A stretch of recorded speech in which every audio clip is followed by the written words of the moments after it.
Hello. If you were looking for a scare tonight, you've come to the right place. I'll be narrating an hour's worth of creepy horror stories that I found off of Reddit. So without further ado, These are their stories.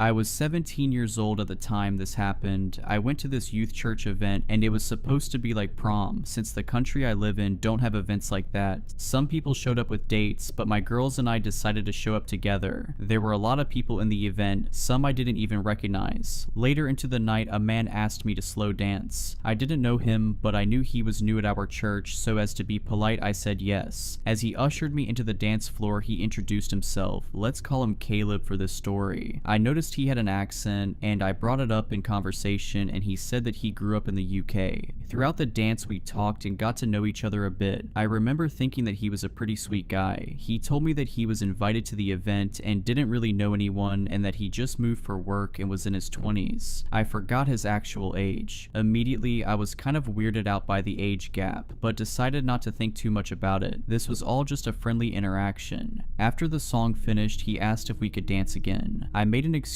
that I needed to grab a drink and freshen up. He said that he was willing to grab me a drink while I went to the washroom. I hesitantly agreed and made my way to the washroom. I stayed in the washroom for one song, hoping that he would get tired of waiting for me, but when I got back to the event, he was sitting at my table. I could tell he was looking for me in the crowd, and when his eyes landed on me, he smiled and beckoned me over. In that moment, I remember thinking to myself that maybe he needed company since he didn't know anyone at the event. I sat beside him and he gave me the drink he got for me. I did not drink it. He asked again if I wanted to dance, but this time I said no and said that I was tired. He didn't leave the table though, but stayed to talk with me. At this point, I just wanted to get out of the conversation, be away from him. I told him that I was going to go talk to my friend in the other table. I told my friend what was going on and I stayed at her table until the guy left. For the rest of the night, I didn't see him and thought that was the end of that. I worked at a women's clothing store in a mall. After school, I usually would have a closing shift, 3 shifts a week. I went to clock in and a coworker of mine told me that a man was looking for me and that I just missed him. I thought nothing of it and thought maybe it was just a friend of mine or a family member. Next shift it happened again, and I asked my coworker what he looked like and they described Caleb to me. How did he know I worked there? I was shocked, and it became even creepier when it happened again on my next shift. It had been almost a week and I was just glad we kept missing each other, but I figured my luck ran out when I saw him waiting by the door to the store as I was coming in for my shift. He greeted me and told me that he had been wanting to talk to me. I asked him why and he said he wanted to take me out on a date. I have never been on a date before and I honestly didn't want my first one to be with him, so I said no. He then asked if he could just buy me food at the food court for my break. At this point, I was getting the feeling that he didn't want to take no for an answer. I figured that it was a public place and that he wouldn't try anything, so I foolishly agreed. He went in the store with me and walked me to the back room as he talked about how he was glad to see me and that there was more he wanted to know about me. As my shift started, I noticed he was still in the store, looking around. He stayed for about an hour and often I would catch him looking at me. Where I was, he was also nearby. This went on for about an hour and I was very creeped out. I let one of my coworkers know what was going on and told her that if I wasn't back after my break, that she should let the security or someone know. I only had 30 minutes for my break, so I was hoping for the time to go fast. I made my way out of the back room, and as I pushed open the door, he was already there waiting for me. We walked to the food court, and on the way there we had some small talk. But what creeped me out is when he asked if he could have my number. I lied and told him I didn't have a phone yet. He bought me food, but he didn't buy anything for himself. So there we were, sat at one of the tables as he watched me eat. The conversation was dry and I was quick and short in my responses. I just wanted it to end already. He kept asking about my life, what I like to do for fun, and so on. He then asked if I have a boyfriend. I said no and that I didn't want to be in a relationship. I quickly finished my food and told him that we should head back. He insisted on staying as there was 10 minutes left of my break. I lied and said I needed that extra time to finish one of my tasks. The walk back to the store was quiet. I found it weird because he was so talkative before and now he was just dead silent. Once we were at the front of the store, I said my goodbye and turned to leave, but he caught my arm and pulled me close to him. He said that he liked me ever since he saw me at the event and that he wanted to get to know me more and was interested in me. Mind you, I'm 17 and this guy's in his 20s. It all felt wrong and I backed away from him. I was as frank as I could be and told him that I'm not interested in him or being in a relationship. He asked if we could at least keep in touch through my socials and I told him I wasn't comfortable giving him that information. He then had the audacity to ask if he could just hug me, and I wasn't sure what to say, and before I could say anything, he pulled me in for a hug. It was a tight hug and I pulled away quickly. He said he was sorry for surprising, said goodbye and walked off.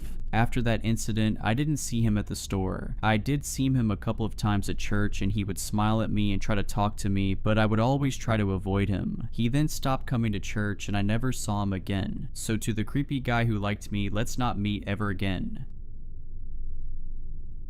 My family and I have been going through a very strange experience over the last couple of months. It's hard to even put into words or explain what is going on. I guess I can just start off from where it all started to feel off.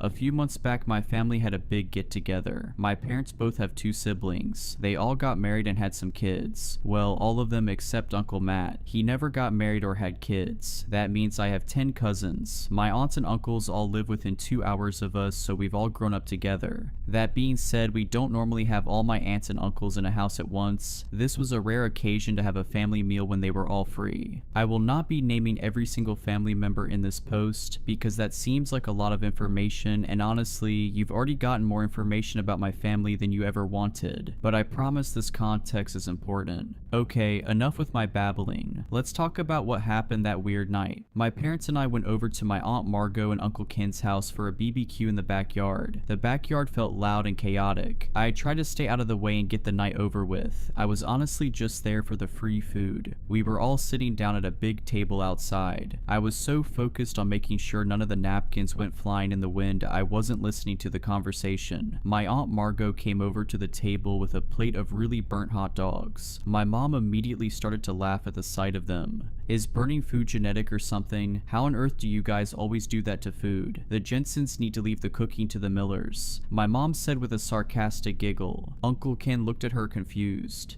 What are you on about, Liz? Uncle Ken snapped back. I mean, Margot burnt the hot dogs, and Matt always burns food when he cooks. Remember, we had to ban him for months from cooking because we had to order takeout like 3 times in a row. Everyone at the table laughed, recalling their memories. Sighs of recollection bounced back and forth from person to person when my dad spoke up in Aunt Margot's defense. Honey, what are you talking about? Matt is your brother. I really shouldn't have to remind you of that. My mom rolled her eyes in response to my dad. I spoke up because I was suddenly confused about which side of the family Uncle Matt was actually on. You would think I would naturally just know that, but all my aunts and uncles act like siblings and call each other their siblings. My grandparents often refer to their son, daughter-in-laws as just their kids, so it isn't something I always think about. Wait, I'm confused. Whose side is Uncle Matt on? What is the joke? I don't get it, I asked, but was only met with a laugh from all the parents at the table. I finally got an answer from my mom following the silence of the joke that somehow went over my head. Don't be silly, baby. Matt is your dad's brother. As the words left her mouth, half the table looked confused.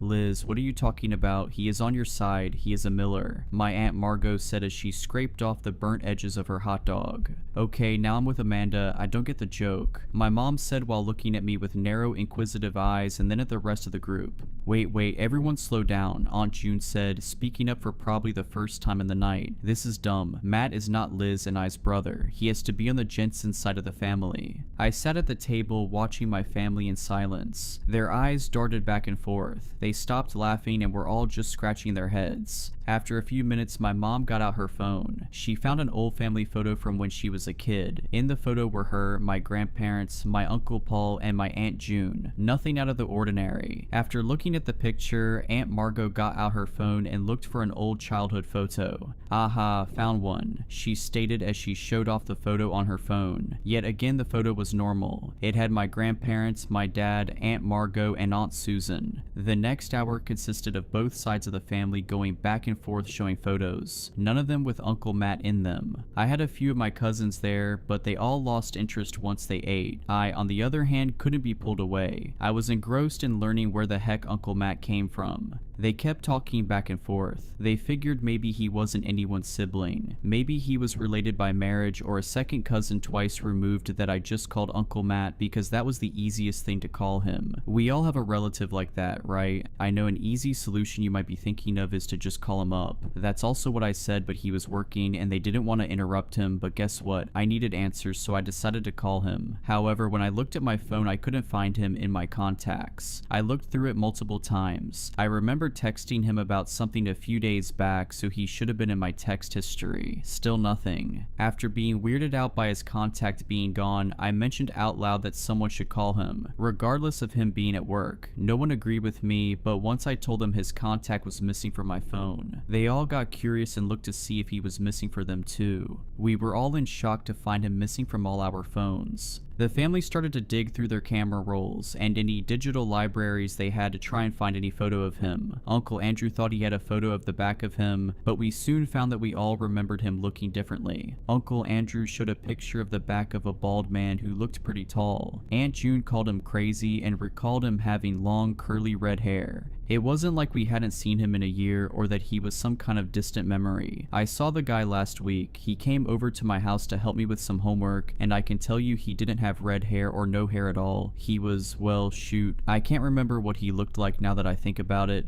It was safe to say we were all creeped out. As the sun went down and it got chilly out, the group moved inside. Normally, this is when everyone would go home, but I saw Aunt Margot start a pot of coffee. It was going to be a long night. The air was tense and full of unease. None of the adults wanted to go home until they had answers. I could tell the adults wanted to talk more but didn't want to worry the younger cousins. My older cousin Maddie clearly didn't care about anything that was going on. She just wanted to sleep. We convinced her to take my 3 young cousins into the basement so they could all get some sleep, but not me. I was invested. Uncle Matt and I are close. We see each other all the time. How could I not have a shred of evidence that he even existed? As my cousins shuffled downstairs, all the adults huddled around a big whiteboard Aunt Margot slapped on the kitchen island. They started to write down everything they could remember. What he looked like, the last time they saw him, memories of him. None of it was coherent. It seemed he was a completely different person in all our memories, even if it was a memory where multiple people were around. One of the only things that we could all agree on was that the Jensens always thought he was on the Millers side of the family and the Millers always thought he was on the Jensen side. My mom recalled a story of Matt and my dad going to a lake to fish, but the hook got stuck on Matt's hat and went flying. My dad told us he remembered my mom telling him the same exact story many times. Everyone had memories of stories where he was on the other side of the family. Soon everyone was on the phone with a new family member trying to tell them the situation and asking what they thought about everything. My aunts and uncles were talking to realities on the phone I didn't know I had. Relatives that probably only met Matt a couple times at best. All I heard was one dead end at a time. No one knew where he came from or where he went. So the big question was, who is Matt? Was he just some random guy who weaseled his way into the family, telling one side of the family one thing and the other side another, or was it something so much worse? As the sun came up that Saturday morning, we were all still scratching our heads. The deeper we got into who Matt was, the more freaked out everyone got. I was honestly surprised they let me stay with him all night long. The more digging everyone did, the farther away we felt. The more rabbit holes we went down, the less real he seemed. We couldn't find any evidence that he ever existed. Some of us searched all over the internet for Matt Jensen or Matt Miller, and a few of us searched for other last names in the family. Of course, it was kind of hard to know who we were looking for given we didn't know what he really looked like. After hours of discussion, we compiled a list of attributes that never wavered about Uncle Matt. He was a man, he never had a mustache, he was tall, he was bad at math, and he loved Jim Carrey movies. That might seem like a random grouping of facts, but that's because it was. We couldn't even remember where his house was. Some of us completely forgot and others remembered different houses. It didn't matter. We weren't going to start knocking on doors to find a man we were concerned never existed. We started to believe that as soon as we began to question who he was, he just simply started to fade away into nothingness, like it was some kind of self-destructive on his own consciousness. It was around 9 in the morning when people started to fall asleep on couches. The night before started with everyone being determined and saying the night wouldn't end until we found Uncle Matt, but here we all were, exhausted and with little to no answers. It felt like accepting defeat by napping on the couch, but we couldn't do much else. At 11 in the morning, we all woke up to the sound of my cousins playing in the next room over. We all sat up and rubbed our eyes. You could practically see the gears turning in everyone's heads as they woke up from their stupors. I could tell when they realized their memories actually happened and it wasn't just a weird fever dream. My Aunt Margot stumbled to the kitchen while yawning and started to dig in the pantry for something substantial the kids could all eat. It was clear they had already raided the cookie stash. As the adults had a quiet conversation, we heard something come from my cousin Cass that made us freeze. Yeah, remember last night when Uncle Matt gave us all those cookies? It was so much fun, my small cousin said with a hop and a skip. Wait, Cass, get over here and say that again. My Uncle Andrew yelled in an attempt to sound intimidating, but came out with a voice crack. Cass walked over to us looking like a confused puppy who just got yelled at. What did I do wrong, Uncle Andrew? I thought if Uncle Matt offered us cookies, I could have them. Cass, you are not in trouble. This is very important. Are you telling me Uncle Matt was with you guys last night? Uncle Andrew tried to say in a gentle tone to not scare Cass. I mean, not the whole night, but he brought us all cookies and put a movie on for us. Then he said he wanted to go hang out with you guys upstairs. Cass told us with a quiet voice. Everyone started to frantically look around the room, looking for any evidence of him being there last night. We quickly asked the rest of the cousins if they saw Matt, and some kids did and some didn't. I noticed something when I started to count the objects in the room. There were 10 adults and me upstairs last night, so there should have been 11 people in total, but I saw 12 plates out with the leftover crumbs from our late night pizza, 12 spots laid out for sleeping in the living room, and 12 mugs or cups of coffee. He was here last night. As I mentioned what I found, my dad said he remembered seeing him last night. He said Matt brought him some water. Uncle Paul said he saw him go to the bathroom but couldn't remember him coming out. They mentioned how it felt like it never actually happened, but he managed to place the memory in them after the fact. How else would they see Uncle Matt right in front of them and not realize what was happening? I had a strange feeling that started to bubble up. I felt uneasy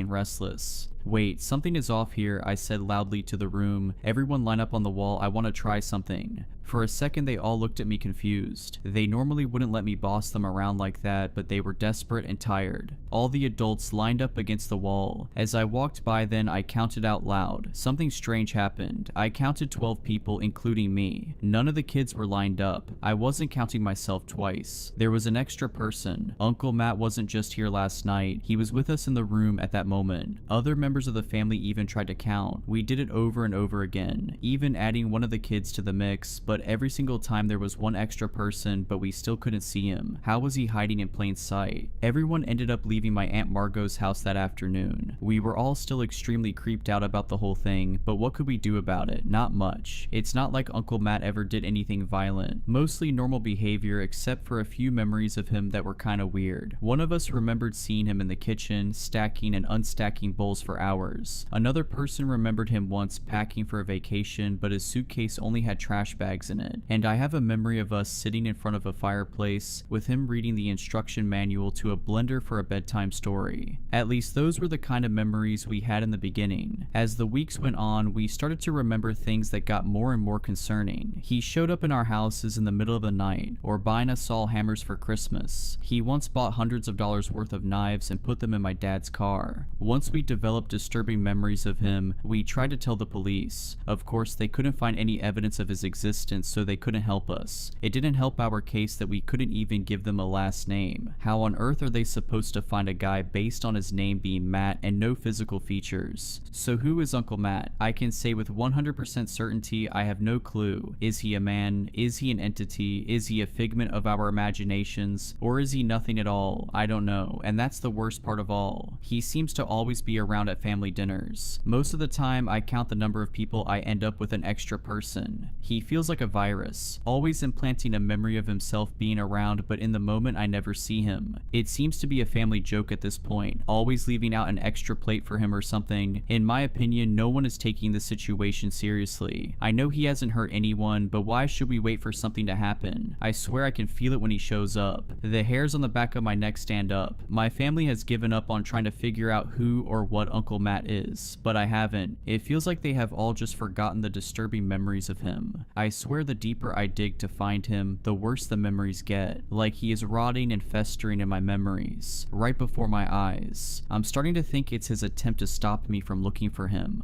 The fact that he is punishing me for looking for him makes my concern grow more and more. Why is he suddenly running now that I am on to him? Why is he so afraid of me finding him? And what will happen once I do find him? I will find you, Uncle Matt. I will find out what you are.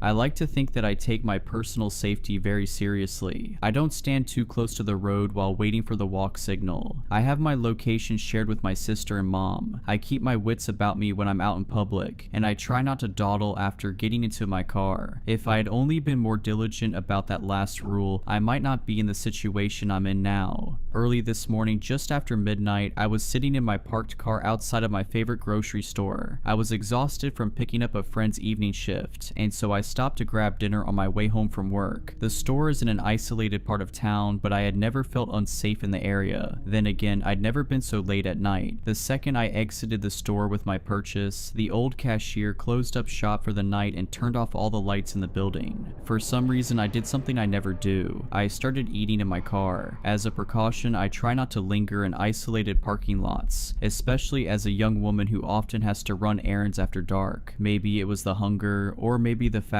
that, due to a recent breakup, my house hasn't felt all that welcoming in the past few weeks. In any case, I was in no rush to return home. I pulled up an episode of The Terror on my phone and settled in to eat. I enjoyed a few minutes of blissful peace and quiet before a shout pierced through the night. I looked up from my phone and was surprised to find a woman standing in front of my car, waving her arms at me. My car was parked right in front of the store, facing towards the building, and there was only a thin sidewalk separating my vehicle from the store's exterior. I hadn't seen her coming at all. It was like she had emerged from the brick wall before me. She rounded my car, coming to a stop beside the driver's side window. She then started pointing at the ground, the universal signal for roll your window down. Fat chance, I thought. Though she looked sane and kempt, I had no clue what her intentions were. In fact, I felt pretty vindicated in always locking my car doors immediately after entering. The woman, perhaps seeing I was making no move to exit my vehicle, then told me something no one wants to hear. "Hey," she shouted, "there's someone in your back seat." My mouth went dry. Time seemed to slow as 1,000 horror movie scenes raced through my head. I could almost feel the piano wire digging into my neck, the barrel pressing into my temple. I undid my seatbelt and prepared to launch myself out of the car. Now that the intruder knew I was aware of their presence, would I even have enough time to run? With one hand on the door handle, I stole a glance into the rearview mirror and saw no one. My car is a compact hatchback, meaning there is very little room for a person to hide in my cabin. Even in my exhausted state, I would have noticed someone upon looking into the mirror. My terror fading to confusion, I turned around in my seat, surveying the cabin with my own eyes, and confirmed that there was no one in my back seat. Click. When I turned back around, the woman had taken another step closer to my car. Her body was barely a foot from my door, and her fingers were wrapped around the handle. There were a few more deep clicks as she tried unsuccessfully to open the locked door. I raised my gaze, and she gave me an odd smile, as though she and I were sharing a private joke.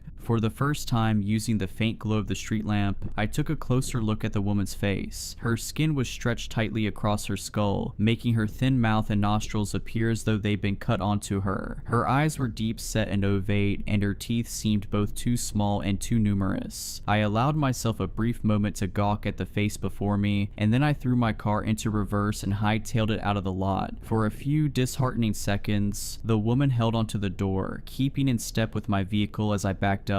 Luckily, she soon let go and I drove away, my mind racing with the realization that the woman was trying to bait me out of my car. Even more disturbing was the fact that it had almost worked. I wondered if she had others with her that I simply hadn't seen, and what she had wanted from me. I hoped I had narrowly escaped a robbery as opposed to something much more sinister. I got back to my house 20 minutes later. Still shaken from my encounter, I rushed inside the house and made sure that all of my doors and windows were locked. My exhaustion did little candle to soothe my nerves. My mind played tricks on me as I got ready for bed, conjuring up flashes of the woman's face in the dark corners of my house. Once I finally fell asleep, my fears followed me from the waking world. I had a long, vivid nightmare, most of which I've either forgotten or is irrelevant to this account. All I know is that when I jolted awake some hours later, it was to the sound of a frantic banging on my front door. I sat up in bed, unsure if I was still dreaming or not. My alarm clock read 4:17. It was far too early for someone to be knocking on my door unless there was some kind of emergency, which, given the forcefulness of the knocks, there may have been. Slowly, I rose from my bed and inched towards the entryway. I had never before been in such a situation and was at somewhat of a loss as to how to react. I didn't smell a fire, thankfully, but that didn't mean all was well. Suddenly, I heard a man's voice calling out my name in a questioning tone. It sounded vaguely familiar, but I couldn't immediately place it. "Who is it?" I called back. "Brian," answered the disembodied voice, and relief washed over me. My neighbor Brian lived in the house across the street. We weren't close exactly, but I often saw him walking down the block with his dog Bailey. I turned on the entryway light, but as I was still in my sleepwear, I didn't want to open the door unless I had to. Instead, I called back to him. "What's the matter?" "Well," he began. I heard his voice crack and he cleared his throat. "Do you have someone over right now?" "What?" I asked, my heart skipping a beat. "No, I don't. Why do you ask?"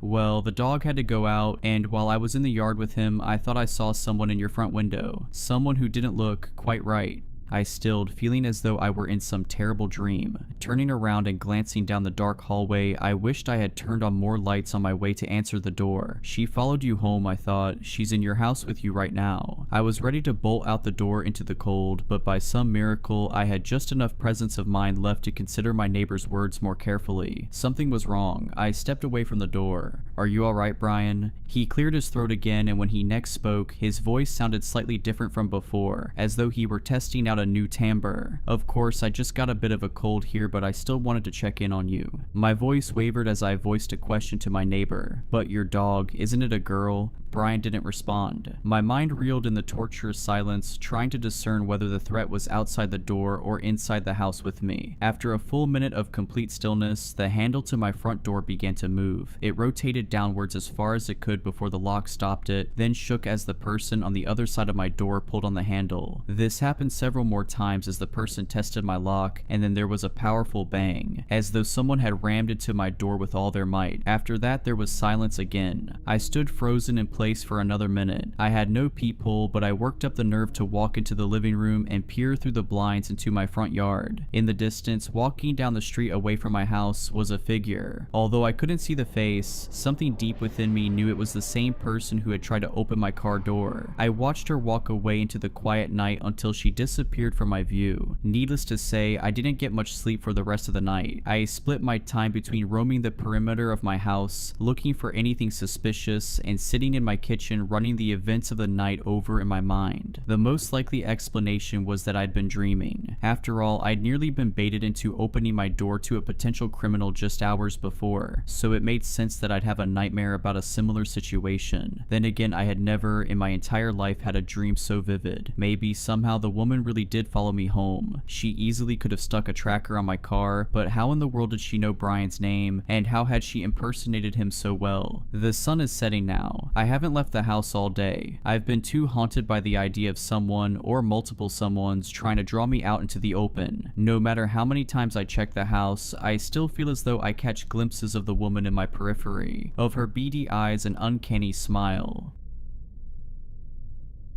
So to set the scene, I'm a female. I'm 22 and literally weeks from graduating from college and getting my bachelor's in theater arts. I only have a quarter credit left to get, so I'm doing work in the theater department's costume shop to get that credit. It's not anything too hard. I know how to both hand sew and use a sewing machine, so I've spent time doing both things and mending and adjusting garments for actors. The show is a musical and there are some pretty intricate costumes, so I was excited to help out to get that final bit of credit and graduate graduate. The costume shop opened for weekend hours at around noon, but I stayed up late on Friday night, so I woke up around 1. I got dressed and went to the costume shop as quick as I could since I wanted to get all the hours possible. Nothing was out of the ordinary, but as I was approaching the theater building, something caught my eye. There was this guy standing off to the side of the front entrance. The front entrance is pretty open. It's this set of pillars and then 3 sets of glass doors that are led up to by a set of steps. The building is an old one with an addition attached, that one containing the actual theater, while the older building contains mainly classrooms. But this entrance is closest to the way I usually use to get backstage and into the costume shop. Anyway, the guy was kind of leaning against the stone side of the staircase. What caught my attention is that I go to school on a very small campus, so usually when I see someone, I recognize their face, even if I don't know their name. I didn't recognize this guy at all. Physically, he wasn't overly weird looking, maybe a little disheveled. His hair was kinda greasy, and he had on a t-shirt and some tattered jeans. He looked college-aged, same as me. But what was even weirder was that he was wearing this heavy winter parka, even though it was nearing 65 degrees, as well as snow boots. We made eye contact, and nothing immediately skeeved me out. I'm an awkward person, so I just kind of gave a polite nod and a smile. I think that was my first mistake. He didn't smile back. In fact, his eyes followed me as I walked up the stairs and into the building. Super weird, but okay. My campus has some weirdos on it. I've found that my school in particular seems to attract them, but I'm a senior, and I was pretty sure I had all of the weirdos pretty much cataloged. Parka guy was not among my mental catalog of campus oddities. I got down to the costume shop, and I must have looked troubled because the person who was already down there, someone I know on a somewhat personal level, greeted me, then asked if something was wrong. I told them about the guy, which somewhat amused them, and we speculated on who he could be for a while before they went up to check. Apparently though, he was gone, as I was told when they got back. I worked on sewing literal halved beach balls onto bikini tops. The show is a funky one, and listened to a podcast. I got there at 1 and it was around 4:30 that the person there with me left, leaving me alone. By this point, I'd moved on from the tops and was sewing some snaps onto the back of a blouse to make it fasten better. I took a break to work on a project due Monday, then got back to sewing. My headphones off this time as it was just me down in the shop. For this next part, I'm going to have to give you a bit of an idea of the layout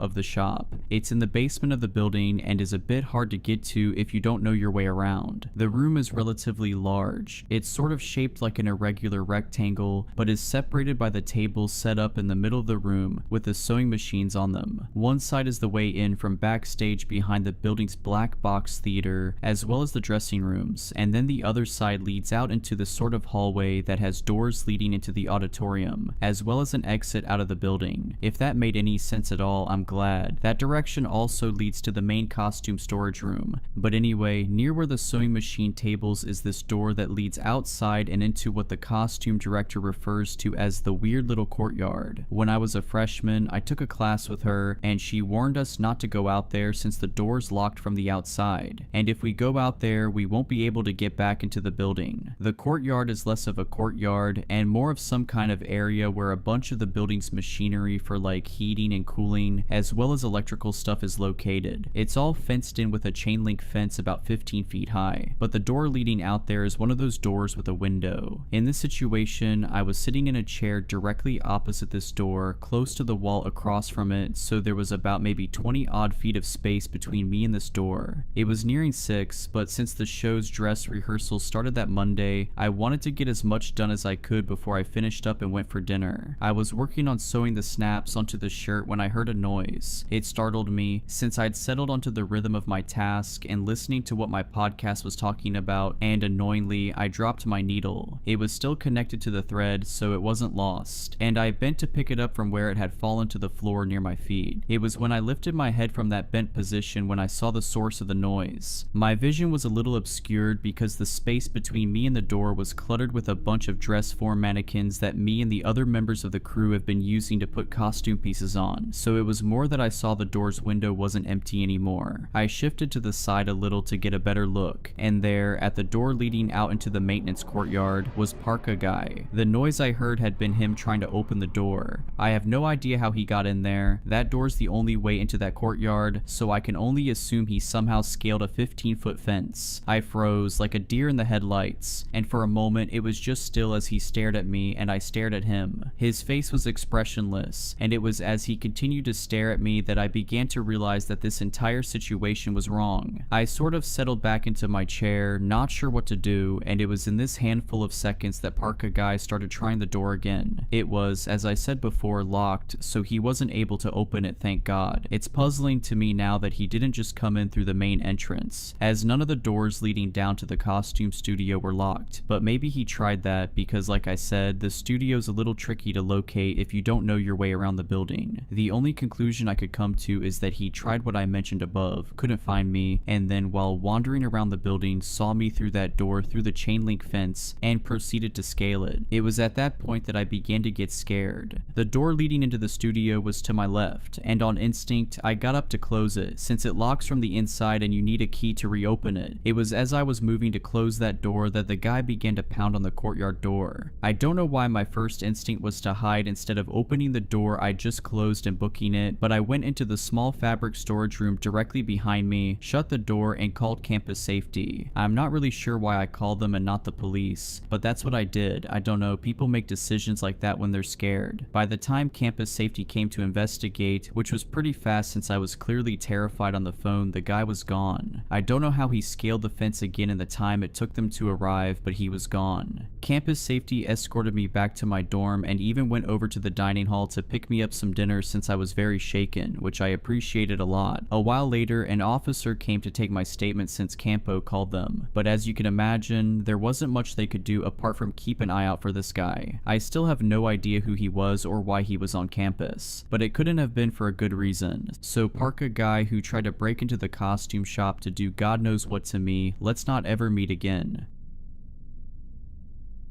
Back in 1998, I was a pretty broke 19-year-old guy and living with a roommate named Steve. Steve was about my age, maybe a year older. His dad had died a few years prior and had left Steve a trust fund which covered all his bills and gave him a weekly allowance on top of it until he reached a certain age, at which time he'd receive his full inheritance. Steve and I got along pretty well, but he was the kind of guy who liked to remind you if he had some degree of power over you. That aspect of his personality butted up against my own stubborn, prove the world wrong attitude on a particular night leading to the events I'm about to describe. Steve and I went over to my friend Trevor's house on Siesta Key one night. Steve drove as I didn't have a car. I don't remember why we went over there, and I don't even know that I really remember any other instance of the three of us hanging out. I just know that we went there later in the evening, maybe 9 o'clock or so. At some point, Steve and I got in a disagreement over something. I have no memory of what it was about, except that I seem to recall that it wasn't anything important that actually impacted our lives in any way. Something akin to disagreeing over a bit of movie trivia or something as inconsequential as that. Steve must have felt that he was losing the debate because he took the opportunity to remind me that he had the car and I could always walk home. Now, there are a few things to note here. First, home would be a 13-mile walk. I could not have told you that at the time, but I just looked it up for this telling. Second, we were at my best friend's house. I had stayed over there countless times and absolutely could have that night. Third, my best friend also had a car and would likely have given me a ride. So Steve's threat was completely empty, whether he realized it or not. But what was important to me at that moment was that Steve, the trust fund brat, wanted to exert control over me because his ego was bruised, and I was a stubborn hothead who would absolutely not stand for that stuff. So I silently decided that I would walk home just to spite him and show him that I wouldn't be intimidated. So a bit later, under the pretense of going to use the restroom, I left the room and quietly left the house and started the 13-mile walk home. I should note that, while I knew this was a long walk, I didn't quite understand how long it was. But it didn't matter. I needed to prove my independence. It was probably 11 p.m. or so when I left the house. I anticipated that they'd come looking for me when they discovered that I had left, so I tried to stay off the main path as best I could, determined to make the whole walk in order to make my point. This may be a good place to remind you that this is 1998 and a good 2 or 3 years before I got my first cell phone. The first hour and a half went by without incident. I made my way all the way to downtown Sarasota. The more direct route would have been to follow the main road along the waterfront, but I cut through downtown still looking to avoid Steve spotting me on his way back home. This is an area I was super comfortable with. I'd spent most of my childhood in the area and, especially in my teen years, had explored every nook and cranny of the downtown area. It was also a pretty affluent area, full of high-rise condos that look out over the Gulf of Mexico and known for theater, opera, and art galleries. As such, even past midnight, it didn't feel menacing at all, just quiet and empty. The path I'd chosen through downtown went along Pineapple Avenue, which was mostly art galleries and upscale shops. As I walked along, I saw a red hatchback sitting in the middle of the road, just a little way past an intersection up ahead of me. I noticed it had no license plate, but didn't think too much of it. I figured it was a tag applied for kind of situation. As I got nearer, the car remained stopped. The interior light was on, and I could see there were 3 or 4 guys in there. The interior light being on made me assume they were looking at a map or something, though I couldn't make out the inside of the car well enough to see anything more than the general shapes of the people. As I crossed the small intersection maybe 30 or 40 feet away from the car now, I suddenly got a really uneasy feeling. I don't know if the car was still for just too long or the figures inside too still or what. I just suddenly got to feeling very ill at ease. So instead of continuing on, I casually turned down the left side street and, as soon as the corner of the building blocked me from their view, I bolted. This was a spot where a small access road ran behind these buildings and then connected to an alley and then another very thin alley that ran alongside a church and ended back on Pineapple Avenue, right where the red car was. I ran this sequence of alleys and popped out just in time to see the rear end of the car vanish down the side street I had run down. At this point, I wasn't scared at all. I had the idea that the guys in that car had something unpleasant in mind for me, but I knew well that I had given them the shake. There's no way in hell that they'd expect me to be back where they started. If they were looking for me, it was going to be elsewhere. So I continued along, feeling smug. After 10 or 15 minutes, I pretty much had to get out on the main road because the alternative was walking through a seedy neighborhood that I wasn't nearly as confident about as I was downtown. As I approached the first big intersection along that main road, I saw the red car again up ahead, noticeable by the lack of license plate. I kinda grinned to myself about having foiled them. On this big road, there were some other cars here and there even at this late hour, so I felt less isolated and more at ease. Until I saw the car slow to a crawl, despite not being anywhere near the light yet. Suddenly, I found myself wondering if they might have spotted me again, so I decided to just cross to the other side of the street. It's a US highway, so it's several lanes wide, with a median down the center. Being on the other side would put me a fair distance from them, but when I got to the other side, that's when I realized I was in actual danger. This red hatchback suddenly sped up, racing to the intersection ahead and zipped over into the left lane, where it banked a tire-screeching U-turn to head back in my direction. Where I had crossed was a nice green space between the History Center and the Garden Club, where a gigantic tree stood. I think it was a banyan, but I could be mistaken. On the other side of that green space was a parking lot, some buildings in the bay. I wasn't familiar enough with what was back there to be able to pull a trick like I had before, so I climbed. I got as high into that tree as I could, as fast as I could. I always dressed in all black back then, so I was pretty confident I'd be nearly impossible to spot, as long as they didn't actually climb up after me. So I got up and nestled into the most hidden spot I could and tried not to make any noise at all. Hiding up in the tree, I was so surrounded by foliage that I couldn't see what was going on. On the plus side, that meant that they were really unlikely to see me. On the other hand, I didn't know what to prepare myself for. So I sat up there, running through scenarios in my head, trying to plan my next move. Even if I hadn't been outnumbered, flight was really my only option. As speedy and scrappy as I was, at 5 feet 3 inches, no fight I put up was likely to do much good. As I sat on that branch trying to plan my next move, my blood ran cold. Any remaining doubt about what was happening, any fleeting hope that I was just being paranoid, flew out the window as I heard car doors open and close, heard footsteps in the grass, and eventually an angry male voice say, "Where is this guy?" followed by a "Look over there, I'll check this area."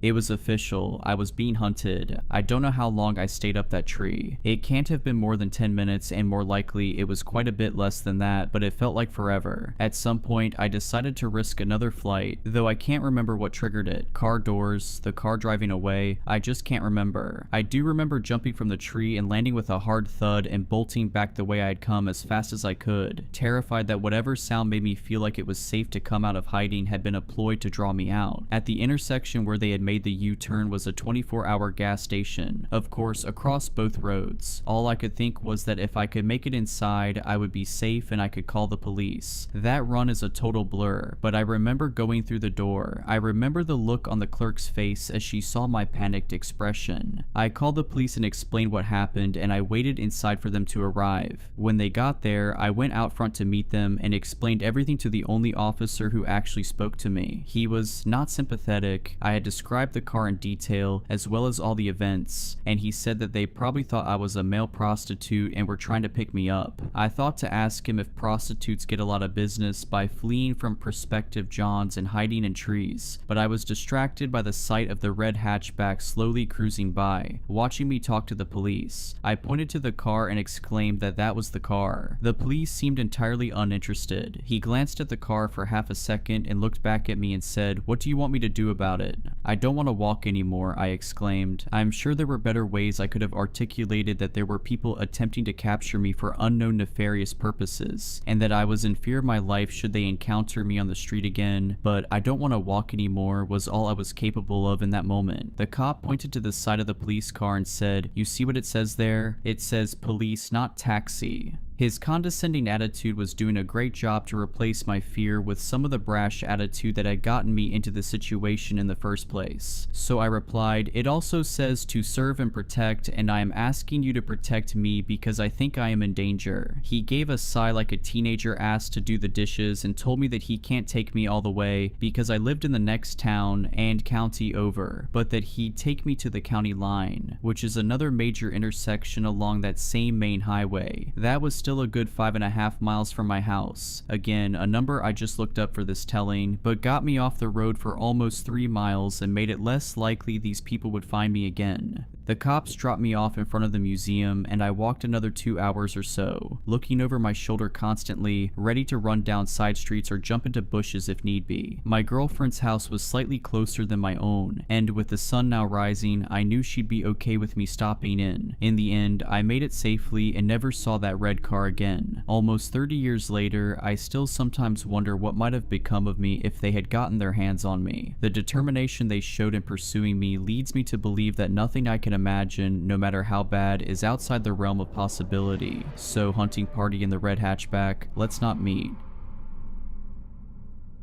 I, a 33-year-old father, live in Texas with my daughter Alicia, who's 8 years old, and my son Jay, who is 4 months old. Their mom has been out of the picture for the past 2 years. Not dead, just divorced. I've managed pretty well as a single father. The three of us lived in a 2-bedroom in a nice neighborhood. I've got a solid job, and the kids are thankfully healthy. Everything was smooth sailing until one night 2 months ago, during which I was awoken by Jay poking me in the face. He was sobbing violently, though I recognized it as the "I'm afraid" kind of crying as opposed to the "I'm hurt" kind of crying, which made me a little less worried. Jay's always been nightmare prone, so I assumed that's what was causing him distress. When I asked him what was wrong though, he said, "The man in the next house is making scary faces at me." I'd heard my fair share of Jay's stories about monsters terrorizing him from the dark corners of his bedroom, but this was something new. I assumed he meant our neighbor's house, and the lack of fantastical elements in his description made me uneasy. It felt too specific to be one of his usual nightmares. I got out of bed and walked with Jay in tow to my kids' room. Alicia was awake in the top bunk. From the soft glow of their nightlight, I could see her crossing her arms and scowling down at her little brother. I didn't turn on any lights to give myself a better view of the outdoors and peered out the bedroom window. Their window had curtains on it, but for once they hadn't been drawn all the way, and there was a small opening between them through which Jay must have looked out. One side of the neighbor's house, the one to our left from the street, was visible from Alicia and Jay's room. There were 2 windows on the neighbor's side of the house, but it was too dark inside to see anything. I recalled from what I'd seen in the daylight that the window on the left, the one closest to the front of the house, was the kitchen. I wasn't sure what the window on the right night was, as it always had its curtains drawn. I asked Alicia if she'd seen anything, and she shook her head. He's always having nightmares and crying. I don't want to share a room with him anymore, Dad. I never get any sleep. It's not fair. Of course, hearing that made Jay start crying again, so I let him sleep in my room for the night. He has this TMNT indoor camping tent that he prefers to his actual bed. Honestly, at that point, I half suspected his nightmare to be a ploy to get me to let him camp. Anyway, I guess I'm a total pushover because he slept in that tent in my room for the next 2 nights. On the 3rd night, I was again woken up, but this time by Alicia, who was standing over me and shaking my arm. That kid hadn't woken me up in the middle of the night for years. When I asked her what was wrong, she said, "The neighbor was making faces at me." Those words and the fear in my daughter's voice really put me on edge. I closed the curtains when I said goodnight. Did you open them?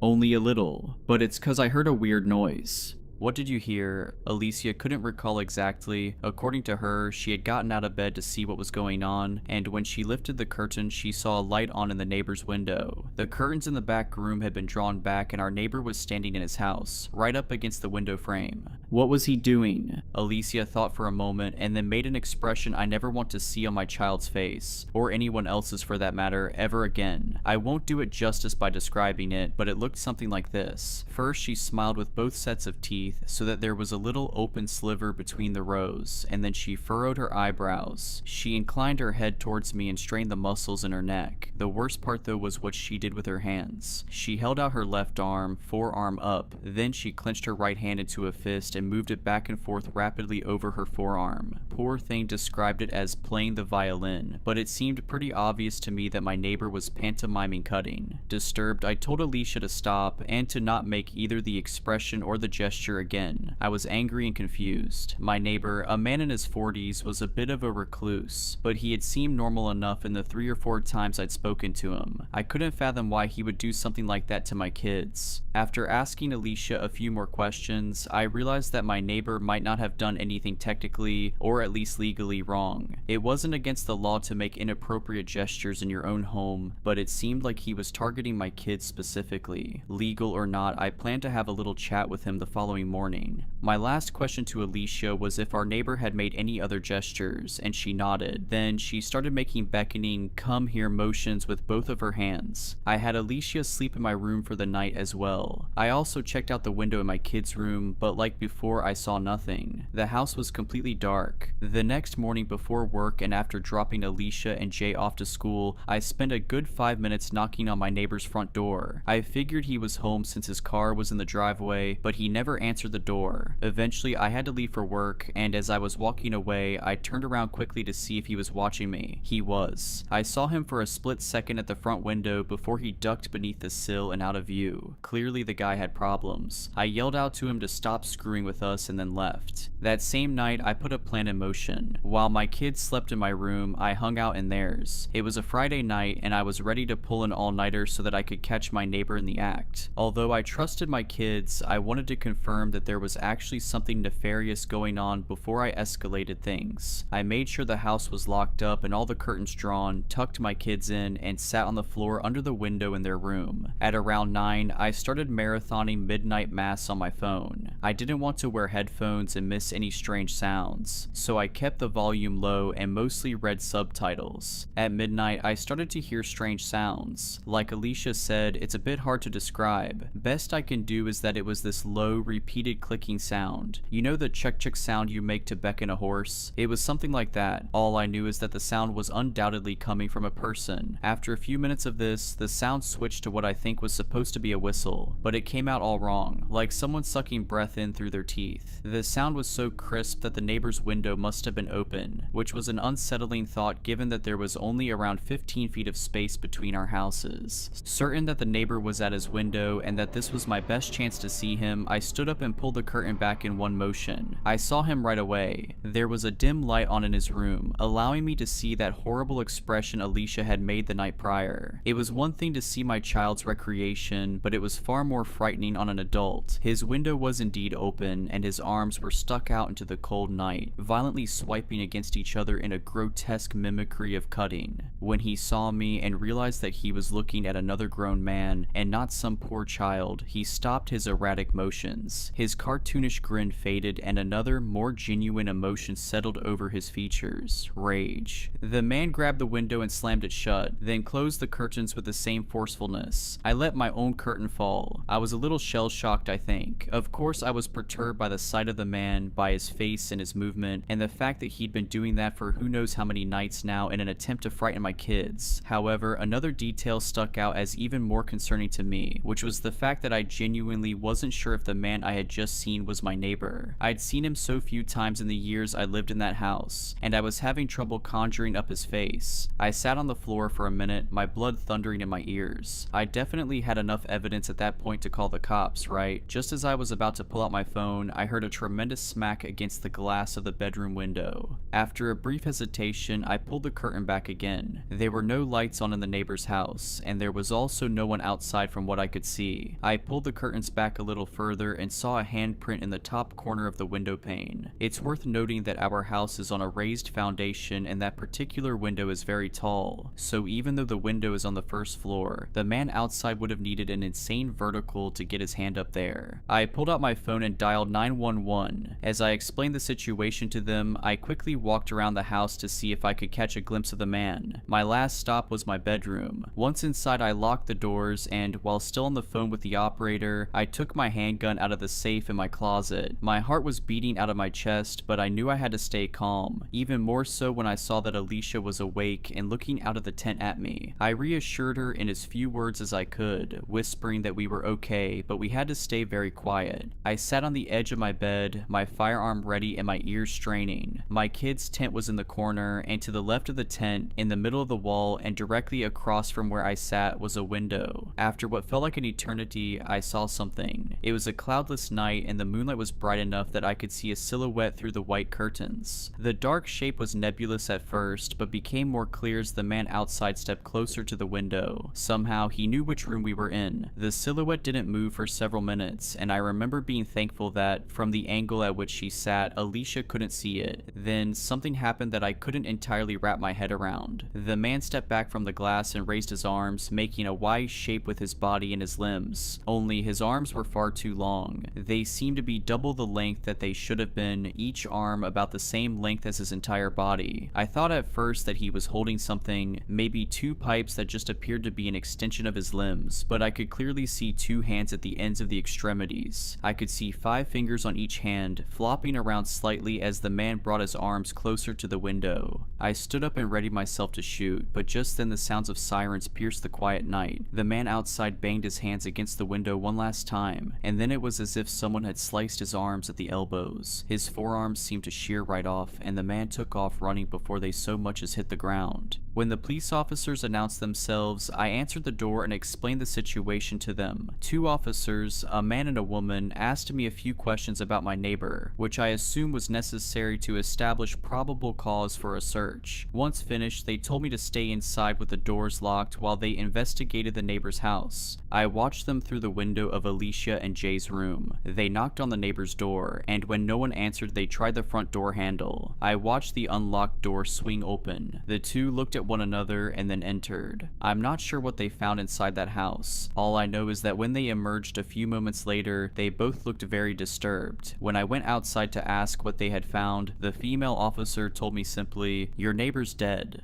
The rest of the night was a blur of strangers in uniforms filing in and out of my neighbor's home. Some came to my porch afterwards to ask me questions, and none offered me any answers. They moved with tight-lipped efficiency, their faces guarded, their words clipped. At one point, I wandered to the side of the house and found several people photographing something on the ground outside my bedroom window. Before they could ask me to leave, I made out the gruesome shape of 2 human arms. The kids and I have been staying in my parents' apartment for months, and I think everyone, even Jay, is getting tired of the cramped living situation. We can't stay in the house. Alicia is way too traumatized for that, and I wouldn't be comfortable staying there while the murderer is still at large anyway. I want to sell the house, but our story going semi-viral is making that difficult. difficult. After all, who would want a house that, thanks to the news, has become permanently associated with phrases like dismemberment and days of torture and victim barely recognizable as human? A few summers ago, my friend Lexi, not her real name, and I went on a road trip down from Virginia, where we both live, to Florida. We had such a great time that we went again next year, but this time we went to New York. It was so much fun just hanging out with her on the road for days at a time that it was a no-brainer to head off once again this summer, and this time we planned to road trip to Dallas and then Phoenix. It was the week after finals week and we were all packed and ready to go. Lexi had just gotten her full license over winter break, so she was super excited to do some of the driving, which she did before anyway, but she was always so afraid of getting caught that it wasn't ever for very long. I drove over to her house and helped her throw all her bags into the trunk and back seat of my dad's old green and gray Subaru. Some of the bags were too big to fit in the trunk, so we threw them in the back seat, a couple duffels covering the footwells behind our seats, which wouldn't have been in the way of us reclining our seats to sleep on the nights we didn't have a motel booked. We had the whole trip planned out, everywhere we'd stop to eat, sleep, refill gas. By this point we were practically pros at road tripping. With everything prepared and settled, we set off around noon. The route we had first went south, then cut through the middle of Alabama towards Dallas. We stopped for dinner in Birmingham, Alabama about 8 hours into the trip.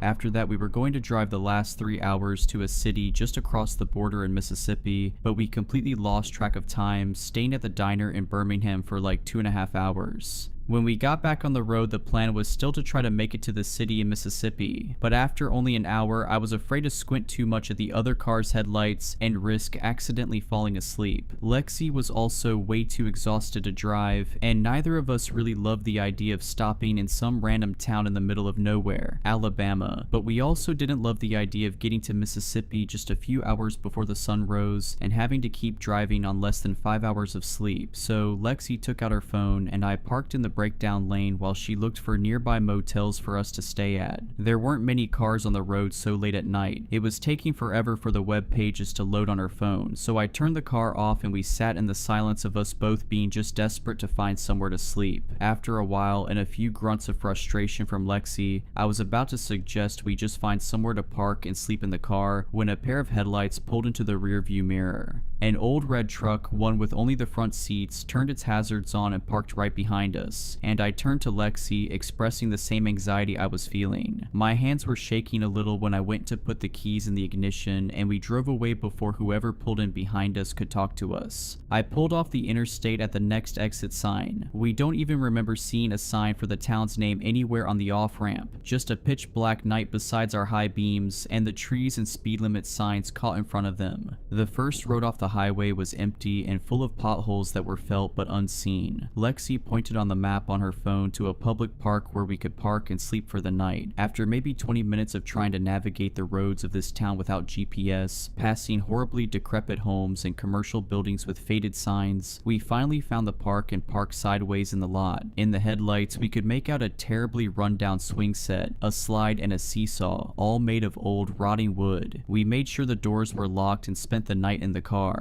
Lexi and I both woke up the next morning at about the same time, 7:15. Sitting up, we both got a better look at the town we'd parked in. Across the street from the park, there was an abandoned house. Its windows and doors boarded up, and its front lawn was overgrown, up as high as the porch. Just next to it was a house with trash bags filling the front lawn all the way to the weed-infested sidewalk. Surrounding everything was a sparse, hazy forest, and the rest of town was some ways behind us. I turned the car on and tried to blast cold air, but all that came through was swelteringly hot. Desperate to get out of the heat and both starving, we fought the urge to leave that town as soon as possible and instead headed towards the center in hopes of finding somewhere to eat breakfast before we continued our trip. Traveling deeper into the town didn't show us anything better than what we'd seen before. Flat, barren, and almost entirely deserted, this weird town only got weirder when we found an old diner. The sign in the window said it was open, so we gave it a shot. Pulling into the parking lot, there were only 2 other vehicles parked, and one of them looked exactly like the red truck from the night before. Lexi pointed it out and suggested it might even be the same one, and that was weird, but we definitely didn't feel it was weird enough to raise any red flags in our minds. Stepping inside, we were met with a room only marginally colder than outside and a blast of air from a standing fan right beside the door. The diner was more like a bar with a few wooden tables pushed up against the walls. A jukebox was up against the wall playing some some 80s rock, but it was hardly loud enough to contend with the 6 box fans they had affixed to every window. Sat in the corner of the diner, there was a man, maybe in his 40s or 50s, staring down at a cup. His hair was almost unignorably greasy, glistening in the sunlight poking through the shredded blinds of the window beside him. The whole diner reeked of cat piss, and I felt myself almost turning to leave when we were greeted by a woman on the other side of the bar. She asked what we wanted to drink, and I turned to Lexi, kind of hoping she'd be the one brave enough to walk away. Instead, she shrugged and joined the woman at the bar, sitting up on one of the stools. There were only 2 things listed on the menu for breakfast, and I hardly remember anything about what we ordered except that we both ate it very quickly and it all tasted stale. The man from before wasn't sitting at the table anymore when we left the diner, and I remember noticing that the red truck wasn't there anymore either. We hit the road and made it to Dallas a whole hour earlier than the route predicted and got a chance to do most of the things on our list. An uneasy feeling persisted in my stomach throughout the day, which kind of ruined most of our destinations, but I tried my best not to drag Lexi down with me. I had no idea what was going on. There was just a horrible feeling that I was always being watched, but every time I looked around I either saw nobody or there were so many people that I couldn't find whoever was watching me even if they existed. Then I finally saw him. We had just arrived at Reunion Tower in the afternoon. It was when we stepped into the elevator. As the doors closed I saw him, the man from the diner, his eyes staring right back at me through his long black hair. My heart dropped and I felt sick, almost collapsing into Lexi. The weight of the paranoia I'd been feeling all day came crashing down at once, and I could barely breathe enough to explain to her what I just saw. The idea that this guy must have been following us all the way from Alabama seemed to click in both our heads at the same time. The other people in the elevator looked disgusted overhearing our conversation, all about as disturbed about the idea as Lexi and I were. A woman and her husband offered to walk with us back to our car, and Lexi and I tried to decline, but they had already made up their minds about us, so they went with us anyway. I'll admit it, I felt a lot better in their company, especially since none of us saw the man again on our way back to the car. We thanked the couple and left as fast as we could out of Dallas, headed west towards Phoenix. This second night we planned would take us out into the desert of New Mexico, where we'd get a chance to see the Milky Way galaxy and stargaze. It was around midnight that we reached the road we scouted on Google Maps. Lexi parked the car on a stretch of empty road and we stepped out into the quiet night, and the sky was beautifully clear. We soaked in the night sky for as long as we could before sleep started to overcome us and we got back in our car. An hour passed and Lexi was fast asleep, but I just couldn't sit still. I was tossing and turning and my heart was pounding with paranoia, and a bad smell kept wafting past my nose, and I really couldn't manage to get any shut-eye. Eventually, exhausted, I sat up in my seat, lifting the back and staring out at the road. My eyes darted all around the dark night horizon, looking for something to explain this feeling that has now followed me from Dallas. Like someone is still watching me, like I'm not safe. My palms are getting clammy and I bite my lip, my gaze flickering up at the rearview mirror where a set of headlights have appeared over the horizon. With my heart lurching in my stomach, I quickly stuck the keys in the ignition and hit the gas, desperate to escape this feeling and whoever's following us. Was that car following us? I didn't know, I didn't care. I had this awful feeling in my gut, and I wasn't going to just lie around and wait to find out why I was feeling it. Lexi jerked awake as I hit the gas, but didn't have many questions when she saw the headlights behind us. When the maps finally loaded, I found the nearest motel, which was about a half hour away, but I wouldn't have cared if it was 4 hours away. I didn't feel safe sleeping in the car at all, and with that car already long gone behind us before I even reached the highway, I suppose I was just waiting for any excuse to get up and out of there. I triple checked that the door to our motel room was locked before collapsing onto the bed and passing out as soon as the adrenaline wore off. Lexi woke me up the following morning all distressed, pulling me out of bed and up to the window. Can you guess what was parked a few spaces away from our car? That exact same red truck from the interstate and the diner. I already started to feel a little less crazy for not taking any chances with those headlights the night before. Desperate for answers, we left our motel room to scope the red truck out. It took every ounce of courage that we had to just approach the truck. We nervously peered inside. It was messy, full of fast food wrappers and soda cans and napkins, and a pale grime was forming on the edges of the windows, probably from smoking. Importantly, Importantly, however, the man from the diner wasn't inside. Shaking, we checked out of the motel and hit the road, hoping that he might still be asleep in his room and won't know where we're going. I'm starting to get really paranoid now, and Lexi is trying to calm me down and drive at the same time. I tell her we shouldn't go to Phoenix anymore, thinking maybe this guy knows our plans, but she tells me that's ridiculous. I remind her that he's already followed us all the way from Alabama, but I can tell she's starting to get really irritated. She doesn't want to hear me suggest we turn back, and I could hardly blame her. I was also pretty angry at the idea that this trip would be ruined, because some creep decided to ruin it, but I also didn't want to end up in the newspaper. Regardless, she managed to soothe me enough to be on board with the idea of staying on track and finishing our road trip.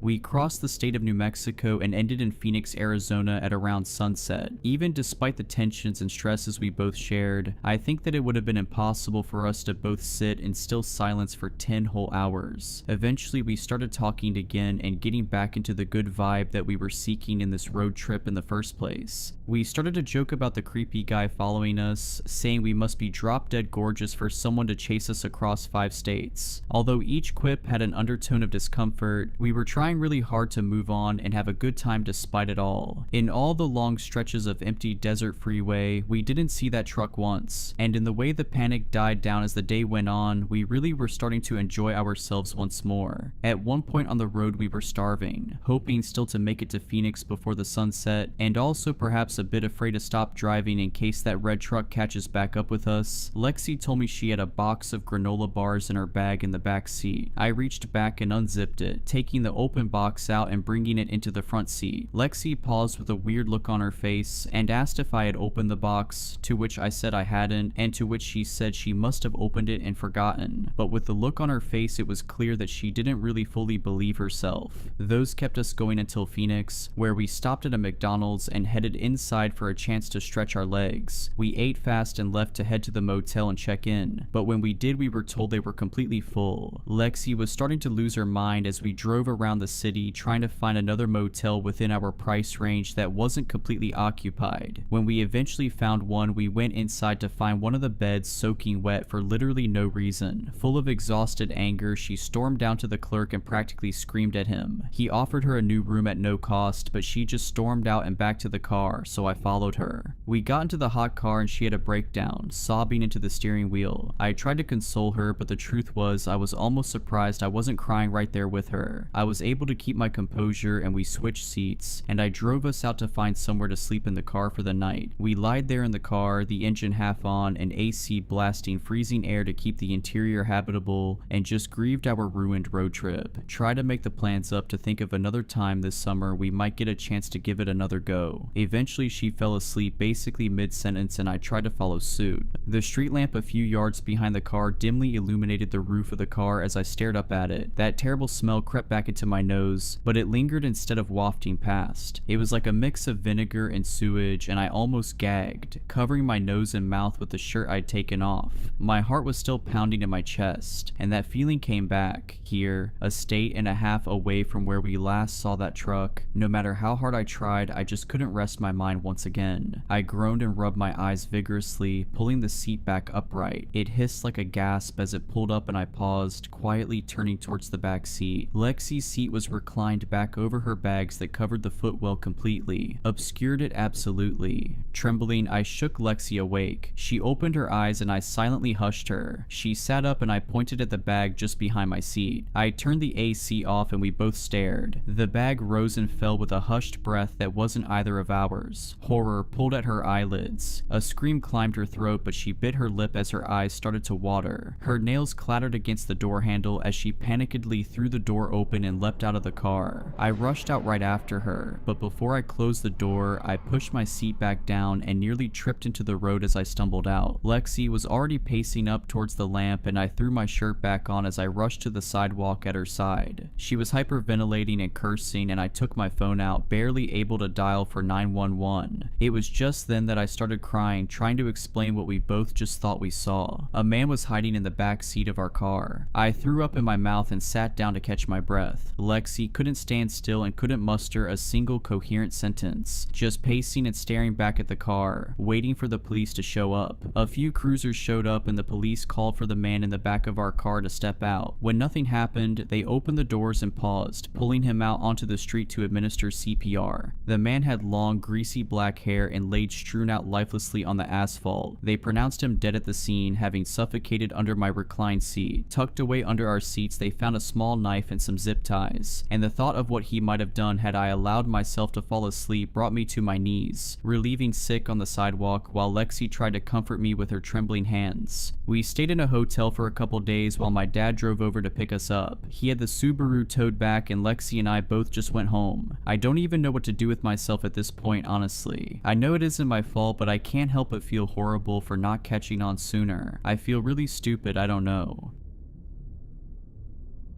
I've been free for exactly 2 days, 12 hours, and 17 minutes. Not that I'm counting, actually that's a lie, I am counting. Every second feels like a miracle and a nightmare simultaneously. Every tick of freedom is weighed down by what I know and what I can't bring myself to tell anyone. 3 years. That's how long I was held in that basement. At least that's what they are estimating at the hospital due to my blood work. Time blurred together in that windowless room, marked only by the steady drip of a leaking pipe and his footsteps on the stairs. That drip, that goddamn drip. Sometimes I would lie awake counting them until I reached thousands, feeling my sanity slip away with each watery pulse. I don't remember who I was before, not anymore. The worst part is knowing that I used to remember. For the first few months of captivity, I clung to my identity like a lifeline. I had a name, I had a home, I had people who loved me, I had a life. But he couldn't stand it when I'd recite these facts to myself in the dark. He'd fly into rages when I'd whisper my real name over and over like a prayer. "You're no one," he'd scream, bringing his fists down on my head, my face, my temples. "You're mine now, nothing else." The doctors at the hospital believe I have severe brain damage from repeated trauma. Scans show old fractures in my skull that healed without medical attention. Dark patches on my brain where blood pooled and scarred. Memory centers damaged beyond repair. Now the police ask questions I can't answer. Did I have family, friends, a job, a home? The only clear memory I have from before is standing outside a Trader Joe's, nearly dropping a paper bag of groceries as one of the handles ripped. It was raining lightly. I remember thinking I should have brought an umbrella. Then a hand clamped over my mouth, a bag over my head, the smell of chemicals, darkness. When I woke up, I was in that room. Concrete walls stained with substances I tried not to identify. A thin mattress on the floor that reeked of mold and worse things. A bucket in the corner that he'd empty only when the stench became unbearable even to him. A single light bulb hanging from the ceiling that he would turn on and off at random intervals, destroying any sense of day or night I might have clung to. The first month I screamed until my vocal cords shredded. I clawed at the door until my fingernails tore off, leaving bloody streaks on the wood. I begged whatever God might be listening to either save me or kill me. Neither happened. He never told me his name. I never saw his face clearly. At least, for the longest time I didn't see his face. Not that finally seeing it helped. I'll explain soon. He always wore a mask when he came down, a plain white medical mask at first, then more elaborate ones as time went on. Sometimes animals, sometimes cartoon characters. The Mickey Mouse one was the worst. He'd wear it on days he decided I needed to be disciplined. I won't describe what that entailed, I can't, not yet, maybe not ever. It was painful, horrific. That cheerful mouse face watching as he told me I was his masterpiece, a true blank canvas, that humans should be grateful for lives that are full of endless opportunities. Once he didn't feed me for 2 weeks, just water. By the end I was hallucinating, seeing shadows dance on the walls. When he finally came down with a plate of cold spaghetti, I wept with gratitude. I kissed his feet. I would have done anything. I did do anything. The strangest part was how routine it all became. The terror never fully subsided, but it evolved into something duller, more manageable. Sometimes he'd bring me books, dog-eared paperbacks with coffee stains and torn covers. Sometimes he'd sit in a folding chair and make me read to him, correcting my pronunciation instantly when I stumbled over words. Sometimes he'd leave a small radio that only picked up static and religious broadcasts. The preacher's voices became as familiar familiar as my own thoughts. When winter came, I could tell from the bone-deep chill that seeped through the concrete. He'd bring down a space heater sometimes, but only if I'd been good. I learned to stop shivering in his presence because it annoyed him. I learned to regulate my body temperature through sheer will. I learned things about survival that no human should know. I stopped asking why. I stopped begging to be released. I stopped speaking altogether around the 2-year mark. What was the point? The silence became my armor. He hated it. He'd scream at me, shake me, try anything to make me talk. But I'd retreated so far inside myself by then that my body was just an empty shell. Sometimes I would watch him from somewhere above, like I was floating near the ceiling, observing this broken girl with matted hair and skin stretched tight over protruding bones. The worst times were when he was kind, when he'd bring me a warm blanket, when he'd clean the infected cuts on my legs with surprising gentleness, when he'd read to me as I drifted off to sleep. Those moments confused me, made me question everything. Stockholm Syndrome, the hospital psychologist called it later. I call it hell. Then, 2 days ago, he came down the stairs without his usual measured steps. He was rushing, frantic, no mask this time, and his face, I know he wasn't wearing a mask and it was human skin, but no eyes, no mouth or hair, no ears or nose,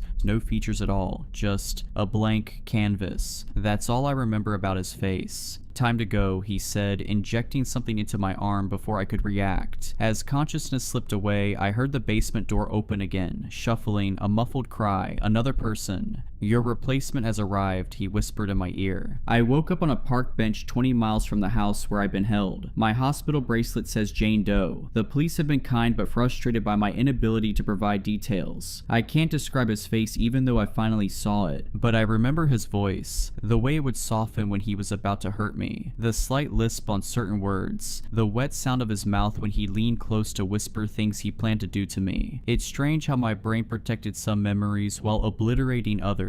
The neurologist explained that severe, repeated head trauma can create a patchwork of memory loss. Your brain sacrificed your identity to preserve your survival instincts, she told me. Sometimes I still feel the phantom pain of those blows, the ringing in my ears that wouldn't stop for days, the world tilting as I tried to hold on to who I was before everything went dark. And last night, as a nurse was checking my vitals, I heard a news report on the small television in my hospital room. A 19-year-old girl had gone missing outside a Trader Joe's, one town over from where we are now. I should tell the police everything I know. I should help them find her. I should be doing something, anything. But I can't. I physically can't, because as he was preparing to release me after I'd heard those muffled cries from upstairs, unmistakably female, young, terrified, he grabbed my face with one gloved hand, squeezing until I thought my jaw would break. Listen carefully, he whispered, his breath hot against my ear. You're going to leave here, you're going to stay quiet. If I see one police sketch, if I hear one whisper that you're helping them find me, I will cut her throat while playing a recording of your voice. She'll die believing you killed her. He showed me a phone then, replaying snippets of my voice he'd recorded over the years. My pleas, my screams, even my reading voice from those bizarre sessions where he'd make me read aloud from classic novels for hours until my throat was raw. I've already told her all about you, he continued, how you helped pick her, how you're my partner. She thinks you've just gone out for supplies. His tone was nothing less than excited. She's waiting for you to come back, for 3 years just like you waited. But here's the thing that keeps me frozen, the thing I haven't told anyone until now. When he released me, he whispered something else. You did so well, I'll be coming back for you. This is just intermission. And remember, her blood will be on your hands if you talk. And on my discharge papers from the hospital, tucked into the folder the nurse gave me this morning, I found a small note on Mickey Mouse stationery. Miss you already. The new girl isn't nearly as much fun. She keeps asking when you're coming back. I told her you'd return soon to help me with her. TikTok. Along with the note was a small USB drive. When I plugged it in at a library far from the hospital, it contained only a single video file. 10 seconds of footage showing a young woman, blindfolded and gagged, huddled in the same corner of the same basement where I spent 3 years. A timestamp on the video showed it was recorded just 4 hours ago. In the background, my voice. Pieces of recording stitched together saying, "Don't worry, I'll be back soon. We're going to have so much fun together." I've been free for exactly 2 days, 12 hours and 23 minutes, but I know I'm still not free at all, and neither is she.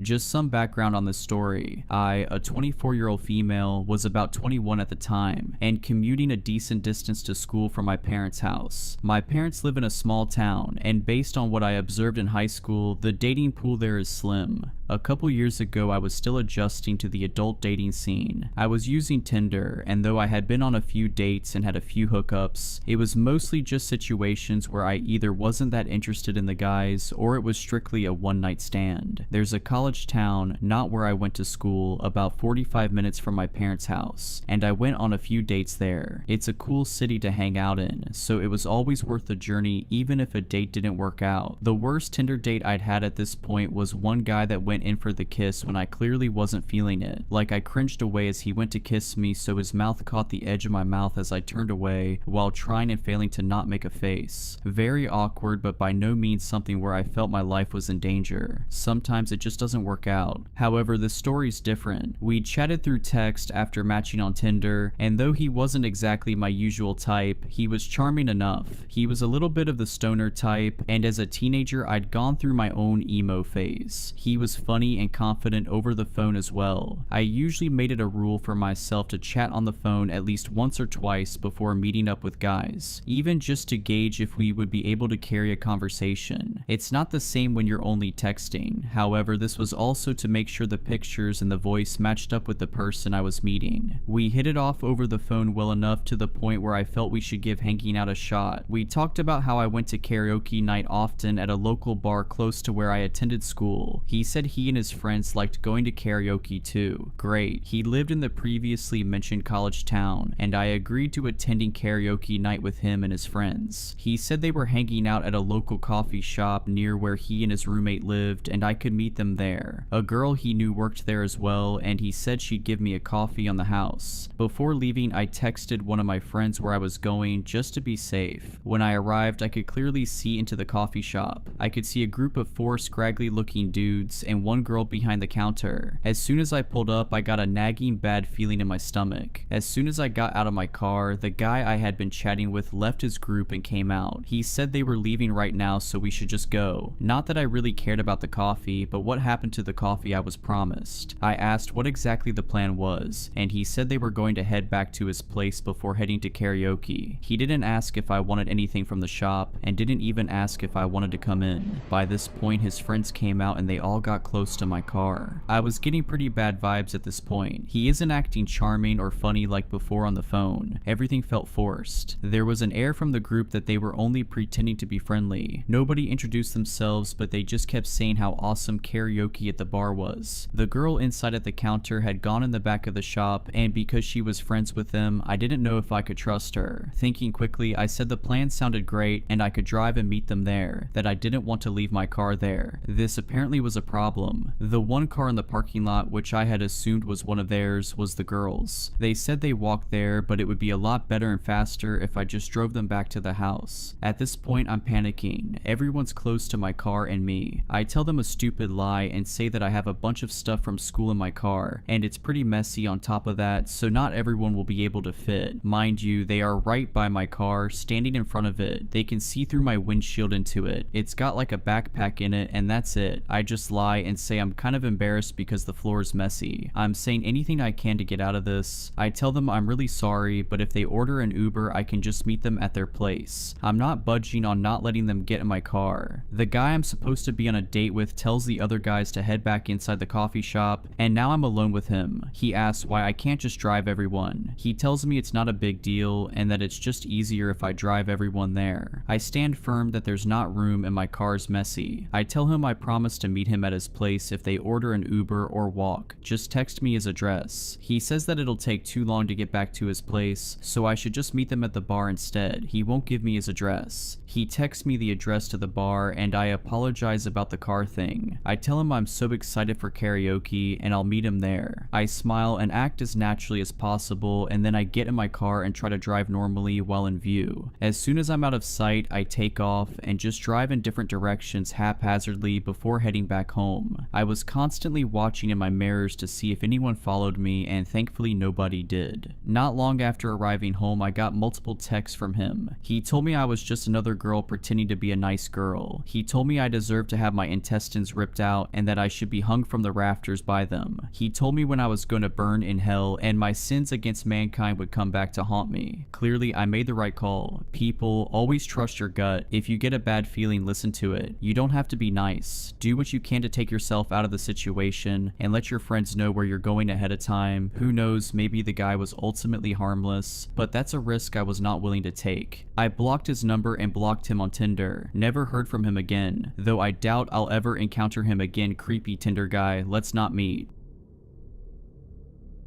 I grew up in the exurbs of western Louisiana. Our small town was deeply religious, and this coupled with the crime wave of the 1980s meant that my childhood was spent largely cooped up inside. The first lick at freedom I got was Halloween night 1987. I was 13 and was allowed out until midnight with a group of my closest friends. What really sold my mother on the idea was Patrick. Patrick was the 17-year-old brother of my best friend Marv. Despite being feared by anyone younger than him, he was a good student and a good Christian, and all the adults he knew would fawn over him. Against his own will, he'd be accompanying our little group for the night. It was in Marv's family's basement that we watched the first half of Friday the 13th. Looking back, I'm sure I thought in the moment that that movie would be the most traumatizing thing I'd see all night. When Patrick entered the room, our laughter died mid-sentence. He wasn't tall, but carried himself like he was. I never liked him, but knew that not even his presence could bring down my mood tonight. After Marv's parents forced us out, we patrolled the neighborhood trick-or-treating. I think there were about 5 or 6 of us, not including Patrick. I knew all the other kids from either church or school, apart from Lenny, the kid brother of my friend Rob. I never knew, but I'm sure he was only around 7 or 8. I did remember that he was dressed in a clown costume. Apart from Lenny, the only other costumes I could remember were mine and Marv's. We both came dressed as Ghostbusters, and I'd brought an old black painted vacuum cleaner with me to really make it. It was after 10, after the trick-or-treating, that maybe 1 or 2 of us left the group to go back home. We all were giggling and messing around, high on sugar, not noticing that Patrick was leading us a little further away from the rows of white houses. The streetlights grew sparse, then vanished altogether. The laughter that had carried us through the night faltered, replaced by the crunch of dead leaves underfoot and the distant rhythmic croak of bullfrogs. The air thickened with the smell of stagnant water and rotting vegetation. I remember Marv nudging me, his grin faltering for the first time that night. "Dude," he whispered, "where the hell is he taking us?" There was a small marshy clearing on the banks of the bayou. Large, thick roots served as makeshift benches which Patrick directed us onto. Confused, we sat in a crescent around him and watched in terror as he took a cigarette from his pocket, lit the end, and took a draw. He blew smoke into Marv's face and started to talk. He told us all that he had a story he wanted to share, a local legend that every kid in town should be aware of. We listened intently as he began telling us about Leatherskin. The story will always stick with me, and I will now try to repeat it as accurately as I can. I might miss out some of the details. It has been 38 years after all, but this will be the truest account of the original myth on the internet, as far as I know anyway. Leatherskin was born sometime in the late 40s or early 50s. Deformed, coarse brown calluses grew all over his body like spreading mycelium. His pus-colored eyes were nothing but tiny pinpricks, and the full set of teeth he was born with were too sharp to be breastfed. His father, the town's pastor, was terrified that his child was a satanic aberration, punishment for the sins of his youth. Despite his ailing wife's pleas, the pastor took his newborn to a murky corner of the swamp and left him in a patch of moss to die. By this point, Patrick had already piqued my interest. At 13, I'd already heard the name Leatherskin whispered before. I heard it from a kid in the playground when I was much younger, in the context that he was going to get me. It was a small part of local lore that I honestly knew nothing about. I didn't even know what Leatherskin was supposed to look like. On that Halloween night, I was ecstatic at the idea of finally getting to know. Unbeknownst to the pastor, he left his unwanted infant crying within earshot of a dilapidated shotgun house. The wooden shaking that was slowly sinking into the bayou was inhabited by an aged and dementia-ridden woman. She wandered from her home and followed the cries to that little patch of moss. When she found the baby, she took him in her arms and cradled him to silence. That night, she brought him back with her and raised him as her own. For years, she fed and clothed him, cared cared for and nurtured him and did her best to keep him from harm's way. The senile old woman was barely able to speak herself, and, with no other human contact, Leatherskin grew up without a proficiency in any language. His diet consisted of raw seabird and other hapless swamp creatures until he reached puberty. By 13, Leatherskin was already almost 7 feet tall and had just begun to sneak out of his mother's home and into the small town on the other side of the overgrowth. He'd stalk through the backyards at night and kidnap family pets under the cover of darkness. This became his new routine, but as Leatherskin grew, so did his hunger. Sometime in the mid-1960s, a small girl wandered out into the swamp chasing a monarch butterfly. She was never seen again. From this point onwards, all sympathy had drained from Leatherskin's story. After his first feed on children's flesh, he could not go back. Kids began disappearing at a rate far higher than the national average. After the discovery of some semblance of human remains, the townsfolk would propound that these poor children were falling victim to alligator attacks. Hunts began soon after, and although many reptiles were killed, Leatherskin remained out of sight. The parents, however, stopped letting their children play outside, and especially not near the bayou. Leatherskin was forced to venture further into the small village and even broke into houses from time to time. It was after one of the Calloway twins disappeared from the edge of the schoolyard that people stopped saying gators and started to nail their windows shut instead. By this time, he had begun to spend much of his time in the water, clambering from root to root in the murky shallows. Anyone who did encounter him might have mistaken Leatherskin for a floating log or even a crocodilian. Few would have realized how close to death they'd come. Some hunters might have even seen the rundown cabin Leatherskin called home. It rested half sunken where the marshland met the slow running waters of the bayou. It was built by the father of Leatherskin's elderly adoptive mother, sometime in the 1870s or 80s I'd reckon. Back then, where it stood was dry land perched on a small riverbank. With more attraction, it could have developed into a township, taking the place of the one I called home a mile northwards. Shortly after the end of segregation, and immediately after Governor Wallace's loss in the 1968 presidential election, racial tensions in the state of Louisiana were at a fever pitch. Following more sightings and even a blurry photograph of Leatherskin, the highly fantasized story the local newspapers ran with were of a Creole cannibal living deep within the swamp. A racist mob was whipped up, and in one warm July night they descended into the quagmire, accompanied by the sheriff's men. By foot and by boat, the crowd came across Leatherskin's decaying house. Raiding it, they found only the senile octogenarian who'd raised the young demon. She was alive, but unresponsive, as she had been for the past 2 years. In that time, she'd been kept alive, fed, and bathed by her de jure offspring. The gang of men soon realized she wasn't the sole occupant of the house, however, as the wooden frames weren't the only things rotting away. Led into the cramped upstairs by stench alone, they found piles of small bodies, most picked down to the bone. In the ensuing interrogation, the old woman sadly died. This was the beginning of the account from the sole survivor of that night's events. Once he regained speech a few days after, he told the reporters encamped around his hospital bed that shortly after, the door was ripped from its hinges. A blur entered the shack and tore the group of men apart, shrugging off gunfire like a metal drum as he did. The lone survivor, a teenage clerk from Rubio's Hardware, had only done so by leaping out of a brittle, mildew-frosted window. Leaving the screams behind him, he ran, coated in blood, through the maze of vines. In a panic, he twisted his ankle and crawled onto a mossy clearing lit by the moonlight. Eventually, he was found by one of the police boats used in the search, piloted by a bewildered deputy, and taken back into town. When a second search party came across the old cabin, they found what was left of the group of men. They were gored to pieces, strewn everywhere. The townsfolk burned the house, and as it went up in flames, its ancient foundations finally gave way and it slid into the murky water. No one knew what happened to Leatherskin, but to this day, our little town still has one of the highest disappearance rates in the contiguous United States. Some say Leatherskin is still alive and well, thriving in the swamp, still feeding on children. At least this was the story told to us by Patrick. Once Patrick finished his yarn, he looked around at the group of kids in front of him, gauging our belief or lack thereof. To my side, little Lenny was quivering in his clown costume, his eyes darting around the mangroves. I was conflicted on its validity, but I can remember that with the passion the story was told, I felt inclined to believe him. If I had fully believed him, I might have been less enthusiastic when Patrick quickly suggested that we should all go into the swamp and hunt for Leatherskin ourselves. Since I watched Stand By Me, I yearned for the freedom I had seen in media. With an hour to midnight, I leapt from my seat on the route and fervently supported Patrick's plan. He threw his arm around my shoulder and spoke to the rest of the children, goading them to follow my example. I started to wish that I kept my mouth shut because 5 minutes later, our little posse was trudging through the swamp. One or two decided not to come with us, instead following the trail back the way we came and into town. A few of us had flashlights given to us by our overprotective parents that, combined with the brief cracks of moonlight gazing through the canopy, guided our path. We stuck to the elevated and dry sods of earth as best we could. Despite my attempts, I could feel the hanging ends of my pant leg dampen. Marv and I tried to hang back, and we talked and laughed like a pair of hyenas. The air was wet with sound, cicadas, toads, and the flow of the nearby bayou. Suddenly, Patrick put a commanding hand up and told us all to stop. We did, and looked around trying to find what sparked our sudden halt. Patrick turned to us with a sinister smile and said that he'd seen movement along the banks of the creek. "It's Leatherskin," I remember Patrick shouting at us. Lenny's breath hitched as his older brother pushed him forward. Patrick saw what the siblings were doing and decided to take it further. He said something along the lines of, "You're the youngest. Leatherskin will want you." With that, we all started chanting, pressuring the kid to take a few more steps towards the water's edge. Clearly terrified, but even more afraid of what a group of older boys could do to him, he did. In his little white clown suit with blue and red polka dots, he took a series of anxious steps forward as we roared around him. Joking, I shouted, "Oh my god, is that Leatherskin?" Lenny whirled around, almost losing his balance and falling backwards into the water. Tears were streaking down his white face paint now. "Stop it, guys, you're not funny," he screamed as we all bent double, laughing at him. Those words are etched into my mind because they were his last. A torrent of water swept onto the thin, stony bank as a great weight slammed into Lenny, having bitten onto his submerged ankles. He cried out in pain and shock and fell to hands and knees as he was dragged backwards. I was paralyzed with fear, as were Patrick and Marv, but Lenny's brother rushed forward to fight off the black shape. It wasn't until he splashed into the water that we snapped out of our trance of regret and ran to Rob's side. He grabbed him and stopped him from running fully into the bayou as Lenny was dragged underwater by what we came to realize was an alligator. We all stood, soaking and staring at the carnage before us. The beast had begun to death roll, and Lenny's screams came in cycles and he repeatedly breached, and was then dragged under the water. Those same screams still rattle away in my nightmares, whenever my mind dares to dream. His dying breath was carried as a bubble to the black water surface. Within a minute, maybe less, the white froth brought up by the thrashing had dissipated. Our collective gaze followed the disturbance in the water as it slowly moved away, off towards the tangle of mangroves. Rob fell to his knees by my side and sobbed gently into his hands. I heard Patrick gulp and turned to watch him wordlessly walk away from us, back in the direction of the trail. Marv and I helped Rob to his unsteady feet and followed Patrick. As soon as we caught up to him, he whipped around and furiously warned us not to tell a soul what had happened tonight. I was inclined to follow his advice, as was Marv, but we both knew Rob couldn't. Patrick sighed and took Rob by his forearm and led him away from us. I looked at Marv confused, but he just shrugged. A small while later, the two returned. Rob was crying with even more devastation now, and Patrick just sniffed indifferently. When I returned home that night, just 15 minutes past midnight, my mother immediately knew something was wrong. Despite her persistence, I explained to her that I was blackout tired, and as it was over 3 hours past my bedtime, she let me go to sleep as soon as I came through the door. I cried for most of the night and stayed awake long enough to hear sirens wailing from, I assumed, Rob's house. In the morning, my mother came into my room and quietly sat on my bed. She told me in a soft and distant voice that Lenny, the little brother of my friend Rob, had been reported missing. She then asked me if I knew anything about it. I told her in a shaky voice that I didn't, and my reply was followed by a few minutes of silence. My mother then leaned in and hugged me. I started to cry into her shoulder, and after some point she pulled away, gave me a shallow smile and left to my room. They never found Lenny, of course, nor did they find his remains. I didn't see Rob much after that night, but I often heard from my parents that Lenny's mother and father had shattered. I stayed friends with Marv until I moved to Baton Rouge at 19. I rarely visited my hometown, but recently, my mother passed away. I haven't spoken to her in years, let alone seen her in person. The funeral was organized by my sister, who now lived in the family home with her own family. I stayed with her for a week or two during the mourning period, and got to know my nieces and nephews properly for the first time. A few days ago, I was browsing around a local shop, one I worked at in the summer of 1990. It hadn't changed much, and I realized the new owner was an old school friend of mine. I was walking down aisle 3 when I bumped into him. I almost didn't recognize him at first, but he recognized me. It was Rob. Guilt still clung to him like kudzu. I could tell it in his gray eyes and broken smile. His hands trembled as he restocked a shelf of canned goods, his wedding ring loose on his thinning fingers. He somehow seemed smaller than he was when we were 13. We talked and vowed to talk more again one day, then said our goodbyes. I'm still not sure how much detail he told his parents of what happened that night, or if he's ever made peace with his own conscience. This post is my own admission. I'm not sure if the stories of Leatherskin are true. I did, however, tell them to my young nieces and nephews, in the hope they'll never venture near the swamp. Alligators infest these waters, and I'm certain it was one of those beasts that killed Lenny that night. I mean, what else could it be?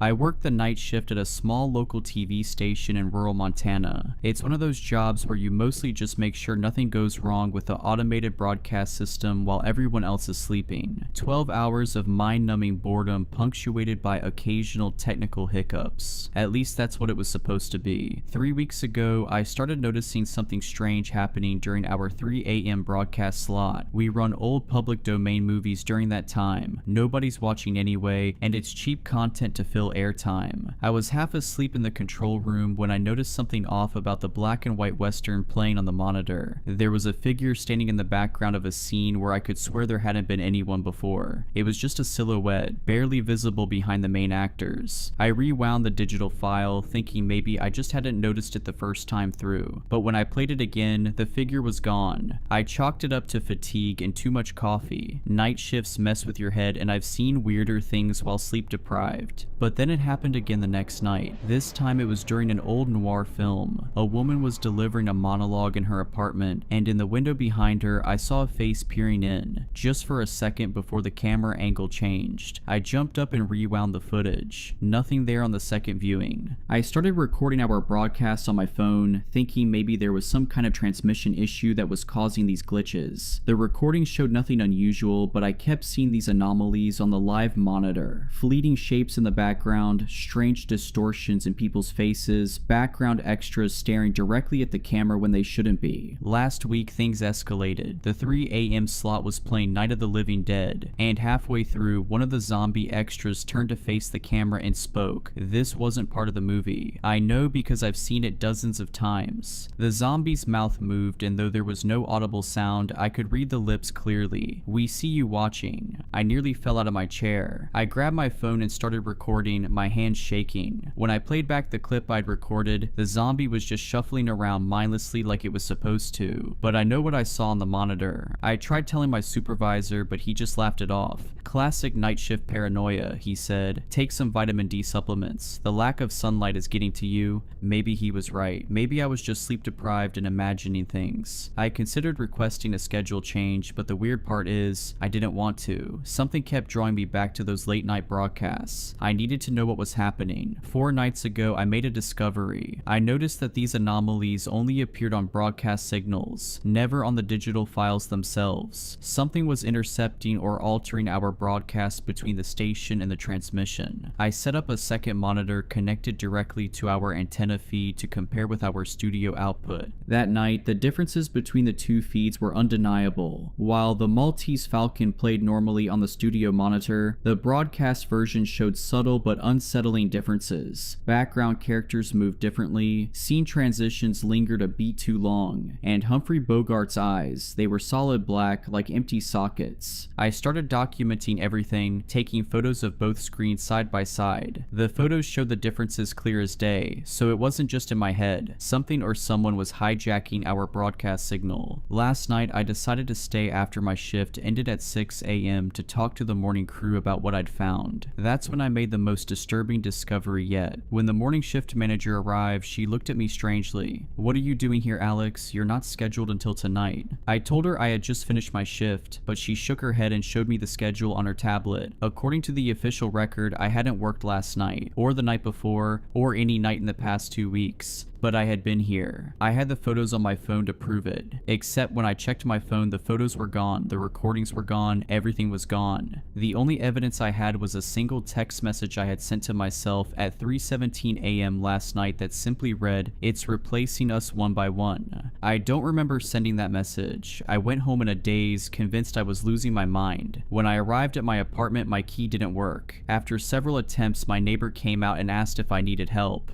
"Hey, are you looking for Alex?" she asked, not recognizing me. "He moved out about 2 weeks ago. Are you a friend of his?" I stood there unable to speak. How could she not recognize me? I've lived next door to her for 3 years. I managed to mumble something about having the wrong apartment and walked away. I'm writing this now from a motel room, using a laptop I bought today. I don't know who or what has taken over the broadcast, but I think it's spreading beyond the signal now. Tonight at 3 a.m., every TV in this town will be airing our public domain movie slot. I don't know how many people might be watching: insomniacs, night shift workers, people who fall asleep with their TVs on, but I know something will be watching back through those screens. I'm going back to the station tonight. I need to find a way to stop the broadcast. If you're reading this and you live in a small town with a local TV station, do me a favor. Don't watch anything that airs at 3 a.m. And if you see someone who looks exactly like you walking around, run.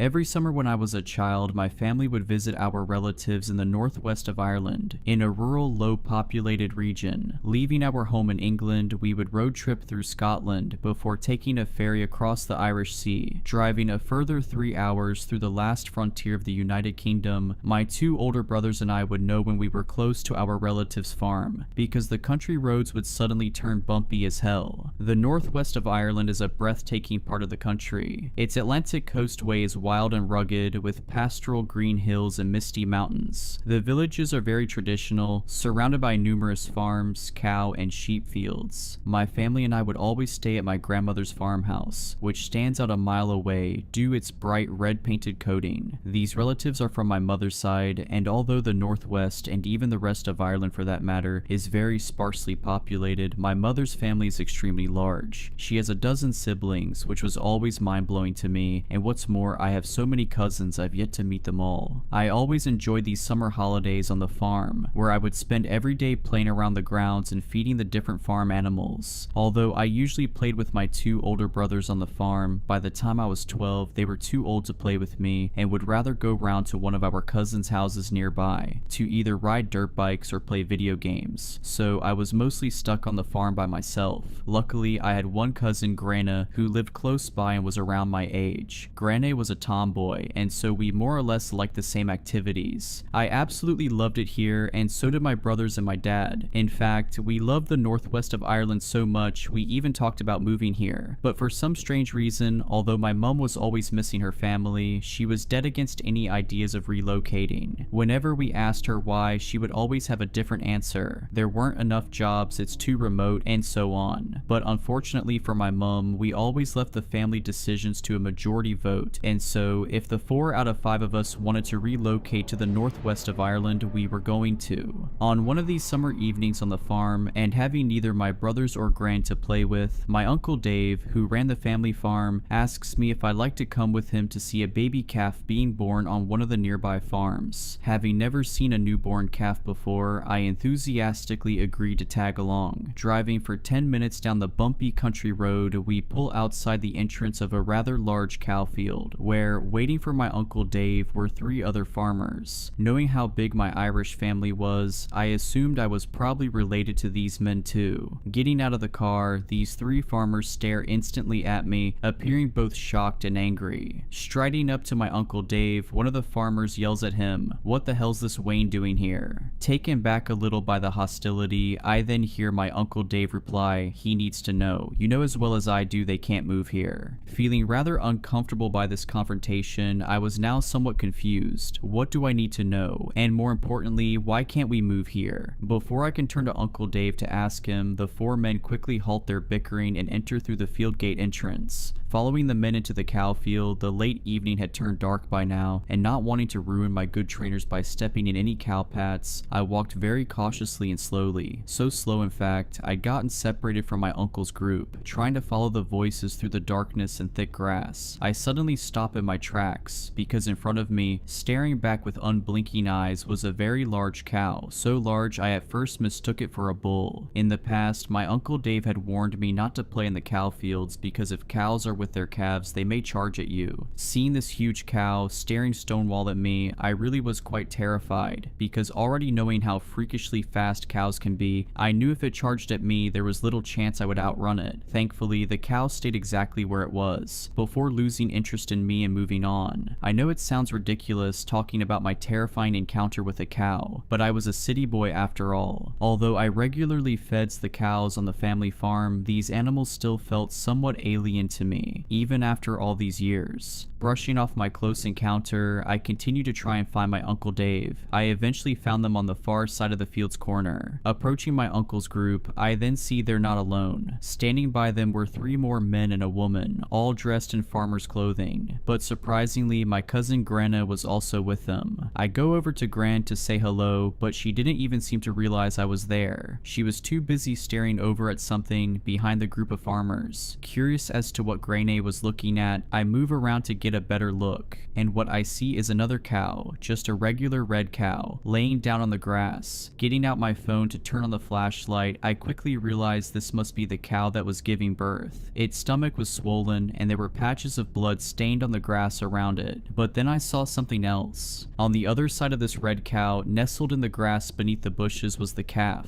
and rather sadly it was stillborn. But what greatly concerned me wasn't that this calf was dead. What concerned me was its appearance. Although the calf's head was covered in red slimy fur, the rest of it wasn't. The rest of it didn't have any fur at all, just skin. And what made every single fiber of my body crawl was that this calf's body, its brittle infant body, it belonged to a human. Curled up into a fetal position, its head was indeed that of a calf. But what I should have been seeing as 2 front and hind legs were instead 2 human arms and legs, no longer or shorter than my own. Feeling terrified and at the same time in disbelief, I leave the calf, or whatever it was, to go back to Granna, all the while turning to shine my flashlight on the calf as though to see if it still had the same appearance. Before I can make it back to the group of adults, Gran stops me. With a look of concern on her face, she stares silently back at me before she says, "You're not supposed to be here, it was supposed to be a secret." Telling her that Uncle Dave had brought me, I then ask what the hell that thing was. "I'm not allowed to tell you," she says. "This was supposed to be a secret." 20 or 30 so minutes later, we were all standing around as though waiting for something, before the lights of a vehicle pull into the field and a man gets out to come over to us. This man wasn't a farmer, he was some sort of veterinarian. Uncle Dave and the others bring him to tend to the calf's mother, and as he did, me and Gran were made to wait inside one of the men's tractors. We sat inside the tractor for what felt like hours. Even though it was summer, the night was very cold, and I was only wearing a soccer jersey and shorts. I tried prying Grande for more information as to what was going on, but she wouldn't talk about it, or at least wasn't allowed to talk about it. Luckily, my determination for answers got the better of her, because more than an hour later, with nothing but the cold night air and awkward silence to accompany us both, Gran finally gave in. This happens every couple of years to all the farms here, but we're not supposed to talk about it, it brings bad luck. I then remembered something. When my dad said he wanted us to move here, my mum was dead against it. If anything, she looked scared just considering it. Almost afraid to know the answer, I work up the courage to ask Grana, "Does my mum know about this?" Sat stiffly in the driver's seat, Grana cranes her neck round to me. Of course she knows, Grana reveals. Everyone here knows.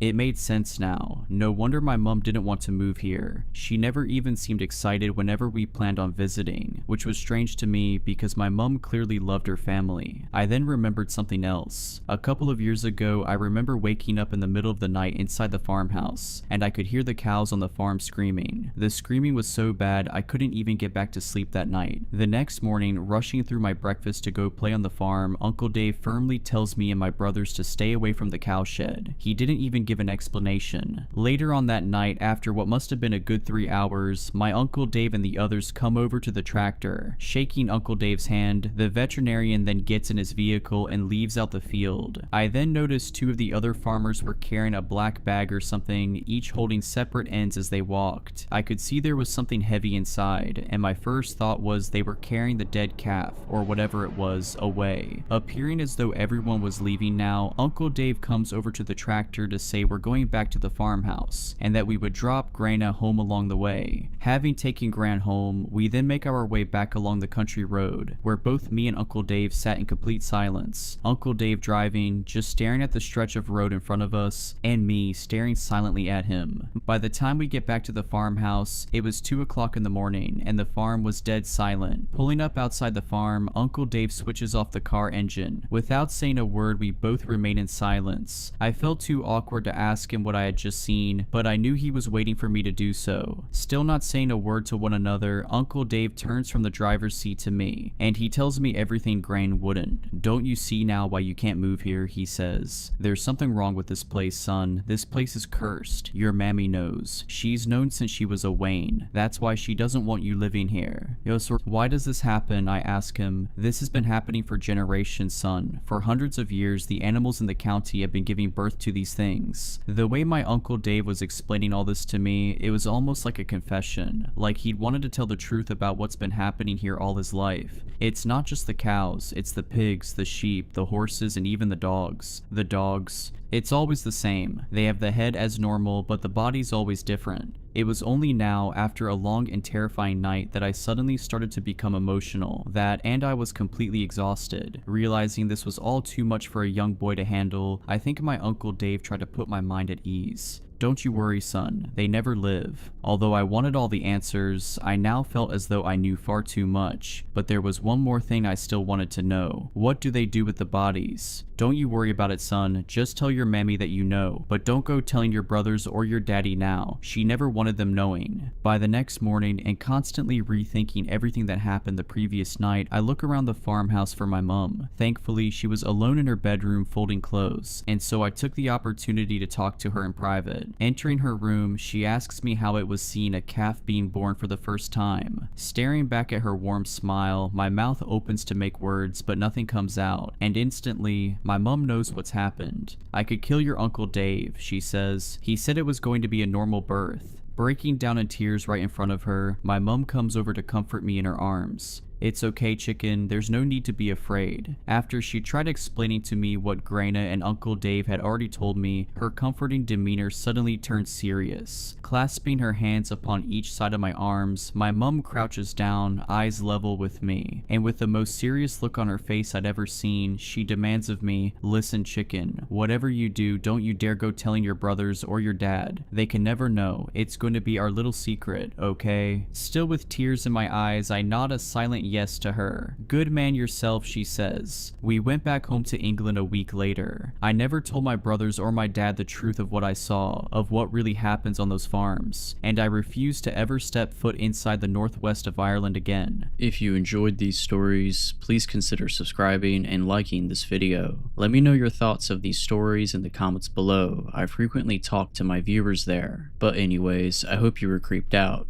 Just kidding. Stay safe.